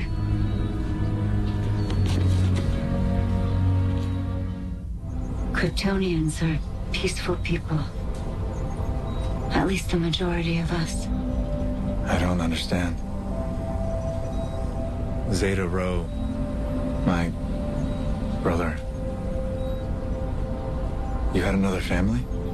We were genetically matched. That's how unions were formed for thousands of years on Krypton. And then I met your father. We fell in love and ended my relationship with Zeta Rho. Jor-El and I shared a vision for a better world. I gave birth to you, and then your father and I, when we decided to send you to Earth, we hoped you would live that vision. I think I have. The sunstone crystal in my pot. Why only father's? Why not yours as well? It was stolen by Zeta Rho. Revenge for leaving him. My biggest fear in letting you go was that you would be without a mother. I had a mother here. Her name was Martha. She loved me very much. You have no idea how much that means to me, Kal-El. This world, it welcomed you. It has.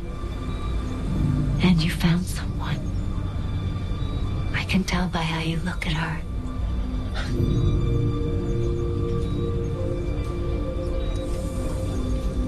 She's the love of my life. It's all I ever wanted for you. To find a new home. Someone to love. Create a family of your own. We have 2 sons. Tell me all about them. Yeah, so it's just some nice nuances in her delivery. Yeah, she was good. She did good this time. Yep. All right, guys. Let's talk about Patreon for a second. If you want to support the show and everything that we're doing, because you heard us earlier, we are getting busy. And it is a lot of work and a lot of time and a lot of effort. So if you really appreciate that and you want to show us with some monetary support, that would be very, very appreciated. And this is what you got to do. If you'd like to support our podcast, you can do so at our Patreon page at www.patreon.com/tomorrowslegends. And I got to get back on that T-shirt site. I know I owe us some T-shirts, and some of our listeners, our Patreoners, some T-shirts. So I got to get finishing that so we can get them out before all the shows end. So, alrighty, it is time for. If you don't dial, it will cry like a violin. Feedback. All right, kick it off with an email from Daryl Washington. Is the Morgan Edge reveal their way of saying that Adrian Pasdar's Morgan Edge from Supergirl is the true Arrowverse iteration of the character? My thoughts are yes. But anyway, it's not like they plan on actually bringing Adrian Pasdar over to the show. No way. But he goes on to say, this will actually open up the possibility of Lois coming back to the planet, because after his inevitable defeat, there won't be any reason she won't be able to just take her old job back. Wow, that's interesting thoughts. Yeah. Did anyone get Brightburn vibes when young Morgan killed the couple? Yeah, yep. Definitely Flash did. His plan is so one note. Terraforming Earth into Krypton. Hey, buddy, Zod tried that and it didn't end well. His neck ended up getting snapped. So, oh, good thoughts, Daryl. Funny stuff. Yep. Up next is Comic Geek Kev. Harley. Hey, Legends. The show continues to impress. It's absolutely remarkable. As much as I love the character of Superman, there were several things that had me concerned when details of the show emerged, and I have to say I was wrong on everything.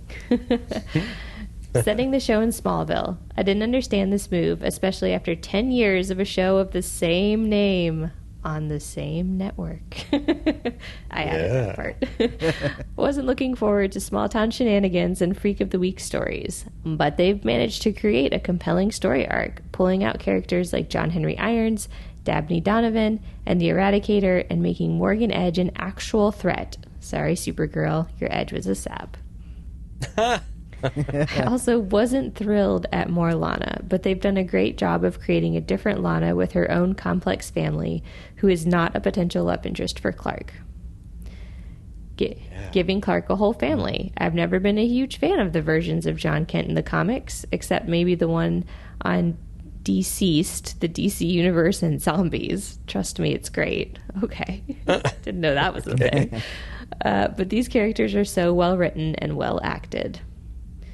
Lois. After seeing this Lois in the crossovers, I couldn't see that Lois carrying a show. But this Lois, she absolutely does. Although I guess after a crisis, this isn't really the same Lois. She's not just Superman's wife. She's a complete person, and Tulloch plays her as well or better than anyone ever has. I'd say better than most. Wow. This whole... Yeah, she's up there for sure. Yes, she is. This whole story area has gotten so good, putting Lara in Lana's body. Get out of town! All caps. I didn't see that coming. I didn't either. And we get to see what could have happened if Kal-El hadn't been found by the Kents. It's what makes Clark the real man. Clark is who he is. Superman is just something Clark does. I can't believe they did the solar flare in a TV show. It's pretty recent in the comics. It wasn't the way I expected, but it was cool nonetheless. But I hate seeing a depowered Superman. I don't know. Is that something they just did in the comic books? This exact same type of thing? He has to create a solar flare? I have no idea. It must be. You'll have to elaborate, Kev. Yeah. Yeah, tell us about it. It's cool. Yeah. Does Edge have his own fortress? Can't wait to see where this story goes for the rest of the season. I give this episode 9.9 out of 10 maniacal half-brothers. Till next time, Comic Geek Kev. Oh, boy. Showing you up. He's up there with me. Yes. he did you by 0.1. Yeah. Cool. Next up is Dad L. Yeah. Hello, Superfam. Well, all my predictions were wrong as usual, but that's why I'm not a television writer. This show just shook up the Superman mythos in a big way. To my knowledge, Kal-El has never had a Kryptonian brother. This was totally new and unexpected. The establishment of a new Krypton has been done before, but the introduction of Tal-Rho gave it a very unique twist. How long can they keep up these amazing surprises? I hope for another 6-7 seasons. But that's I'm with you. 6 seasons and a movie. Okay. Yeah, there we go. Superman always finds a way out of the toughest situations. I loved how he used the heat visions from Tal-Rho's army to activate the Eradicator. The introduction of the Eradicator is huge. Look for that entry to be the villain of seasons 2 or 3. Okay, good to know. Major nitpick for me. Lana has to recognize Clark. That was a missed opportunity. Lana should have given Superman a wink and a nod to indicate that she knew who he was and continued to play like she didn't. That would have been so good. Would have been funny. Maybe we find out in a future episode she does know, but I would have liked some foreshadowing. A smaller nitpick. What is up with the use of Greek letters for Kryptonian names? Zeta, Rho? Let's use something a little more alien, please. Overall, I give this episode 9 solar flares. Dad-El, last father of Krypton. Well, in Earth's history, the Greeks were pretty advanced at one point, so I don't know, maybe Krypton visited us way back then and got some... Who knows? I don't know. I noticed that too. I was like, oh, that is very Greek. That's kind of funny. Yeah. I do like their names though, like Jor-El, Zeta Rho, and that the L gets passed on. I like how That's the last name. Yeah, it's cool. But it's always usually hyphenated. It's just cool how they do it. Yep. Awesome stuff. Next up is a voicemail from Perry White. Hello, Flash, Harley, and X-Force 11. It's your intrepid reporter friend, Perry White, here with feedback for Superman and Lois's episode, Oh Mother, Where Art Thou? And oh brother, I have so many of the questions and so much of the things happened in this episode. My first question is, why was this only one episode? I mean, it could have been like 4. I mean, Morgan Edge could have been an entire episode showing his childhood, his upbringing. I know obviously they did flashbacks, but good Lord Almighty, I mean, you could flesh that out for 2, 3, 4 episodes. Hell, it could be its own series if you wanted it to. But that certainly deserved an entire episode, in my opinion. Next, Clark having an opportunity to spend time with his Kryptonian mother could have been an entire episode, man. I mean, there's so much stuff they could have explored, they could have mined, they could have done. I mean, that could have been an entire episode. The battle at the end could have been a total and complete an entire episode. I personally thought that that whole thing was wrapped up entirely too quickly. I mean, that could have been an entire episode of its own. The Cushing family dealing with Kyle and the fact that he has been taken over by a Kryptonian could have been an entire episode, or at least half an episode. I mean, this isn't a season finale. I don't know why they felt the need to cram so much stuff into this episode. I don't know that I'm necessarily complaining. I just would have liked to have spent more time with each of those stories. I mean, I just would have liked to have seen more. I'm with you, Gary. The other question that I have is, and I'm not one of those people who always feels like a show needs to make its connections to the Arrowverse incredibly apparent and transparent, but this storyline demanded it. I mean, in my opinion, you have Morgan Edge, and forgive me, I forget his Kryptonian name, but he's here, and his plan is to essentially resurrect Krypton on Earth. And there's not one freaking mention of Kara Zor-El. It leads me to believe that maybe this show is set perhaps on the same Earth as the rest of our heroes, but I feel like it's definitively set in a different time, and that's fine. That's great. I mean, again, I think it sort of frees you up for storytelling if you don't feel like you're always hamstrung by having to make a reference to the current Arrowverse. But in this particular episode, about trying to resurrect Krypton, I feel like it demanded at least a mention. And since it did not, it leads me to one of my theories that I have about Supergirl, and that theory is that at the end of the show, she is going to realize that Earth has enough protectors, and that she may very well join Wynn and Mon-El and whoever else in the 31st century. If you are familiar with Supergirl, I mean, everyone on the show now is like a superhero, right? So it's like, well, nothing really makes Kara Zor-El, Supergirl, special. So it's like, well, hey, why do I need to stay here and hang around when the Earth is in great hands?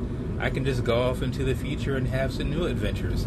So with that being a theory, that may very well be why Morgan Edge and Clark didn't mention Kara Zor-El at all, because they may be set in a time where she has already made the decision to leave.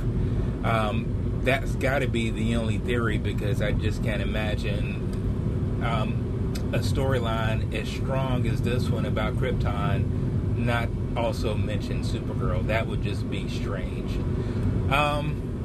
Let's see, what else sort of I had a question about. So, I mean, obviously we get the bombshell that Laura is the one who made the Eradicator, apparently for altruistic intentions, trying to maintain a library or museum of the history of Krypton, which is fantastic, right? But why would she call such a device an Eradicator? That seems pretty ominous, in my opinion. But it is what it is. I know that the Eradicator has sort of like a DC Comics connection and what have you, and it has name recognition, and that's probably why you use it. But in this particular situation, it just seems totally out of place for what she intended it to be. And certainly it may have been that her ex-husband or could have, or probably did, I think, if I remember correctly, perhaps, I don't know if he corrupted it or decided to use it for a different purpose, but the fact of the matter is, Laura recognized it and called it the Eradicator, which means that she had always called it the Eradicator. So yes, like I said, it has an ominous name, and obviously then it was put to ominous intentions. And speaking of ominous intentions, obviously, again, I have to assume that the Eradicator was corrupted, because if it was simply a sort of storehouse for the consciousness and history of Krypton, then how come every person that Morgan Edge's character tried to resurrect here on Earth all seem to have ominous intentions? I mean, Laura herself said that Krypton was full of essentially altruistic, nice people for the most part. I'm assuming that there's obviously a sort of database in the Eradicator that basically says, well, yeah, these people are nice, but these people aren't so nice. So I'm assuming that's exactly who Morgan Edge is targeting to become part of his new Krypton on Earth. And again, speaking of databases, I have to assume that the Eradicator has a database. It's not simply a sort of random pull a Kryptonian and stick it into a human host and hope it's somebody who I like or someone who can help me toward my end, because I may have missed it, but was there something that scientist guy did or said that said, hey, we can specifically go into the Eradicator and pick out Laura? I have to assume that's what happened. It just seems a little bit of hand wavy and sciencey, but it is what it is, right? What I will say about this episode is Emmanuel Shrieky. I'm not gonna lie, when the show first started, I sort of did feel like she was probably the weakest link in terms of the actors and actresses on the show. And I don't know, I don't believe it's the actor, because I've seen her in some other things, and I've liked her in some of the other things that I've seen. I just don't know if it was sort of the writing for the character or the direction for the character, but she seemed so sort of demure and quiet, and did not appear to sort of have any sort of I'm looking for gravity to her character. She just sort of seemed to be a little bit flighty, or didn't seem to have a lot of weight to the character. This episode, the way she was trying to deal with Kal and that revelation, the way that she was trying to get across and communicate with Sarah before she stormed out of the house like a typical teenager, of course. And then obviously the way that she, without hesitation, stepped up and said that she would be the host for Laura. I think she really had an opportunity to sort of demonstrate what she can do and shine in this episode, and that was really nice to see. And speaking of stepping up and having an opportunity to shine, obviously, how in the hell does she not recognize, and I know it's sort of like, it's sort of the conceit about Superman and Clark Kent, but she dated the dude, right? She's seen him several times since he's been back. I mean, good Lord, he has the same facial hair stubble, right? How in the hell does she not know that dude looks exactly like Clark? I mean, I just don't get it. Like I said, I understand the conceit of the character, but there she is standing face to face with him, and she doesn't say, hey, Clark, I mean, you smell like him, you sound like him, good Lord Almighty, your hair even looks like him, and you just sort of like don't even connect the dots. And I know that she was under a lot of different stressors and that sort of thing, and that often plays a role in sort of how we perceive things. But yeah, that just seemed incredibly strange. I think those were all the things that I wanted to point out. Oh wait, there's one last thing I wanted to mention, and that goes back again, like I said, to the battle, I guess if you want to call it that, that Superman had with the other Kryptonians who were using human hosts. So he's up in the air, flying high, and the other Kryptonians are following him, and he decides to use their heat vision combined with his to essentially, I guess, activate, explode, or whatever the case may be, the Eradicator, so that the Kryptonian hosts would be wiped out of, the Kryptonians would be wiped out of their human hosts. Well, weren't they like sort of up in the air when that happened? And so as soon as that happened, I have to imagine that the Kryptonians left their bodies and they plummeted to the earth. How in the hell did they survive that fall? Yep. I have no idea. Maybe Smallville's full of like pillows on the ground, I guess. I don't know. Like I said, there was just so much of the things happening in this episode, and just so many questions that it raised.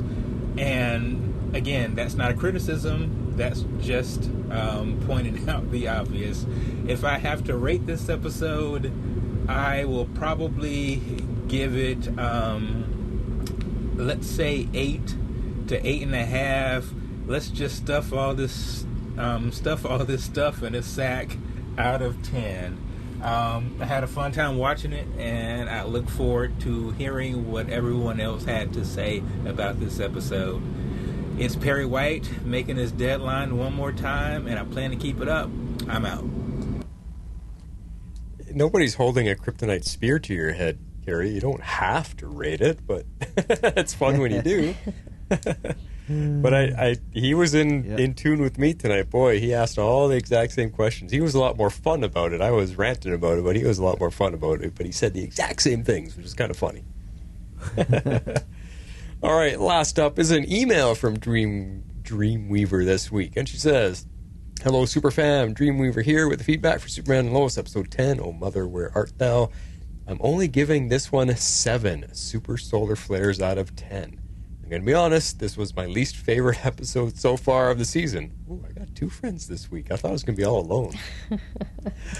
There were for sure things I liked, but it ended anticlimactically to me, but I'll get to all that later. On to the other stuff first. First off, we got some DC lore and a character dropped into this episode. The Eradicator, the device that holds Kryptonian genetic code, is actually right from the comics and at one point kept Kryptonian genetics tied to their home planet so no one could leave the planet until Jor-El altered his and subsequently Kal-El's. Lara was not the designer nor the engineer of the Eradicator in the comics, so that was changed for this show. Also, this Eradicator device eventually gave itself a humanoid figure while siphoning energy from a healing Superman after his fight with Doomsday, and was one of the 4 Supermen in Reign of the Supermen. Really, with Jordan being a version of Superboy, all we need is Cyborg Superman now. Oh, that's fascinating. I don't remember any of that from the comics. That's cool. Speaking of Reign of the Supermen, we got a character from there as well, Dabney Donovan, who worked on cloning experiments for Lex Luthor, even creating Superboy in the film. He also appeared as one of the Cadmus scientists in the first season of Young Justice, except he was much creepier and kind of skeevy in those two.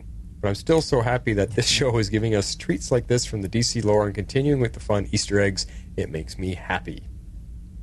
I also got a kick out of Jonathan's spat with General Lane about secret keeping and how keeping them never works out. Take that, CW. The truth may hurt, but it's not worth keeping secrets from people who care about you. I love the irony of Lana being basically starstruck at Superman, not realizing that she now talks to him almost every day. And how can you not realize that's Clark? Even without the glasses, they look and sound so similar. Yes, we're so with you on that. I really, really did love Lana stepping up and willing to basically sacrifice herself, knowing that if it couldn't be reversed, she'd be gone and stuck as a Kryptonian forever, all for trying to save her family. And then Clark being able to have heart-to-hearts with his Kryptonian mother. Family was still very much at the heart of this episode and is the strongest part of this show. I also love that conversation between Lois and the boys toward the beginning, how their family is keeping Superman grounded, which I know you've all said it before, but I bet that was the missing piece on John Irons' planet. The Superman never had a human family. Mm-hmm. They've had so much buildup and have repeated multiple times that the Kryptonian consciousness fully takes over after a few days and there's no reversing it once they take over. Sets up the stakes, sets up a challenge, and possibly not an easy reversal and cure-all, right? So why did that get upended so easily and so quickly? No fight, no challenge, no nothing. Just a plan that works on the first try. For one, the reveal that Kyle was changed just happened last episode, and Sarah just learned about it this episode. Why the change so quickly? That would be such an interesting dynamic and storyline to play with for a few episodes, and have that race against the clock kind of stakes for everyone like Kyle and Emily. And this wouldn't just be an interesting storyline for the Cushings, but to have a Kryptonian army as part of the challenge for Superman, and that almost paranoia of not knowing how many and who all in the town has been changed. I certainly thought they would be setting up more with this, but maybe this paves the way for something even bigger or more sinister. But there was just so much setup, and John Irons wasn't even in this one, who is here entirely to fight off Edge and the Kryptonian army. I feel like she's my twin tonight. This is odd. Yeah. Word for word, almost everything I already said. Also, they all fell from the sky, but they were totally fine. If Clark's solar if Clark's solar flared, he'd be pretty vulnerable at the fortress. And I wonder, even though he's full Kryptonian, if the reversal of the eradication process may have had an effect on him as well. What if another soul went into him? And I wonder if we may see Jordan continue on his steady accumulation of Kryptonian powers next week and get either his super speed or flight to go help his dad at the fortress. Oh, maybe Jordan goes there to help him. Good point. Well, that's all my thoughts for now. Still looking forward to next week's episode, and it may have the greatest title ever. Until next time, your friend Dreamweaver. I have not looked at the title for next week. It's pretty... You guys know it offhand? It's pretty good. I can't remember the exact correct wording, but hold on. Okay. That was awesome stuff, Dreamweaver, only because you just repeated everything I said in your own version of it, and that was awesome. I thought I may be alone tonight, and I'm not, so I'm very happy. I think I found it, if you're ready. Does it give anything away? Is it? No, it's funny. Okay, tell us the title. A brief reminiscence in between cataclysmic events. Wow. Yeah, that's a mouthful. AKA, it's a flashback episode. Yeah. Awesome stuff. Great feedback this week, guys, all around. I'm glad everybody's been happy with the show and enjoying this episode, and everyone's kind of agreeing on what wasn't good about it, but still liking the episode, too. So that's good. Good stuff, guys. If you would like to be part of the show like these fine folks, just follow this. If you would like to be a part of the show, you can send in your feedback to Tomorrow's Legends Podcast at gmail.com. You can also reach us on Twitter at Tomorrow's Legends. We'd love you to join our Facebook page at facebook.com/groups/Tomorrow's Legends and become part of the community.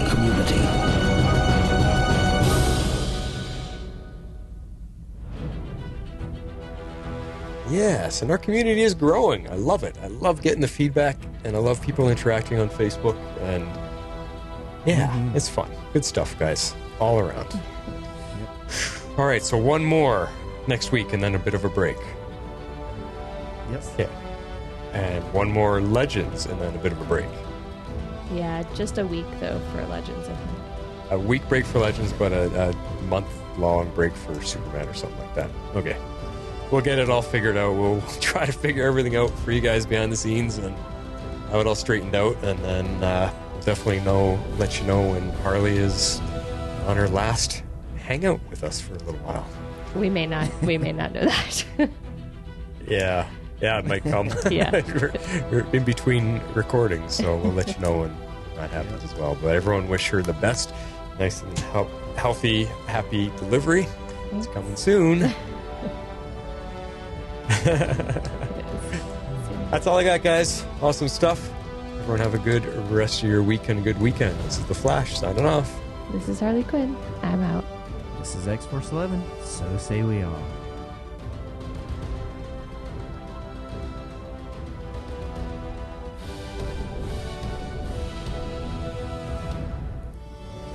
Tomorrow's Legends is not affiliated with CBS, Warner Brothers, or the CW. We're a fan-made podcast for entertainment purposes only and are part of the Cybercast Network.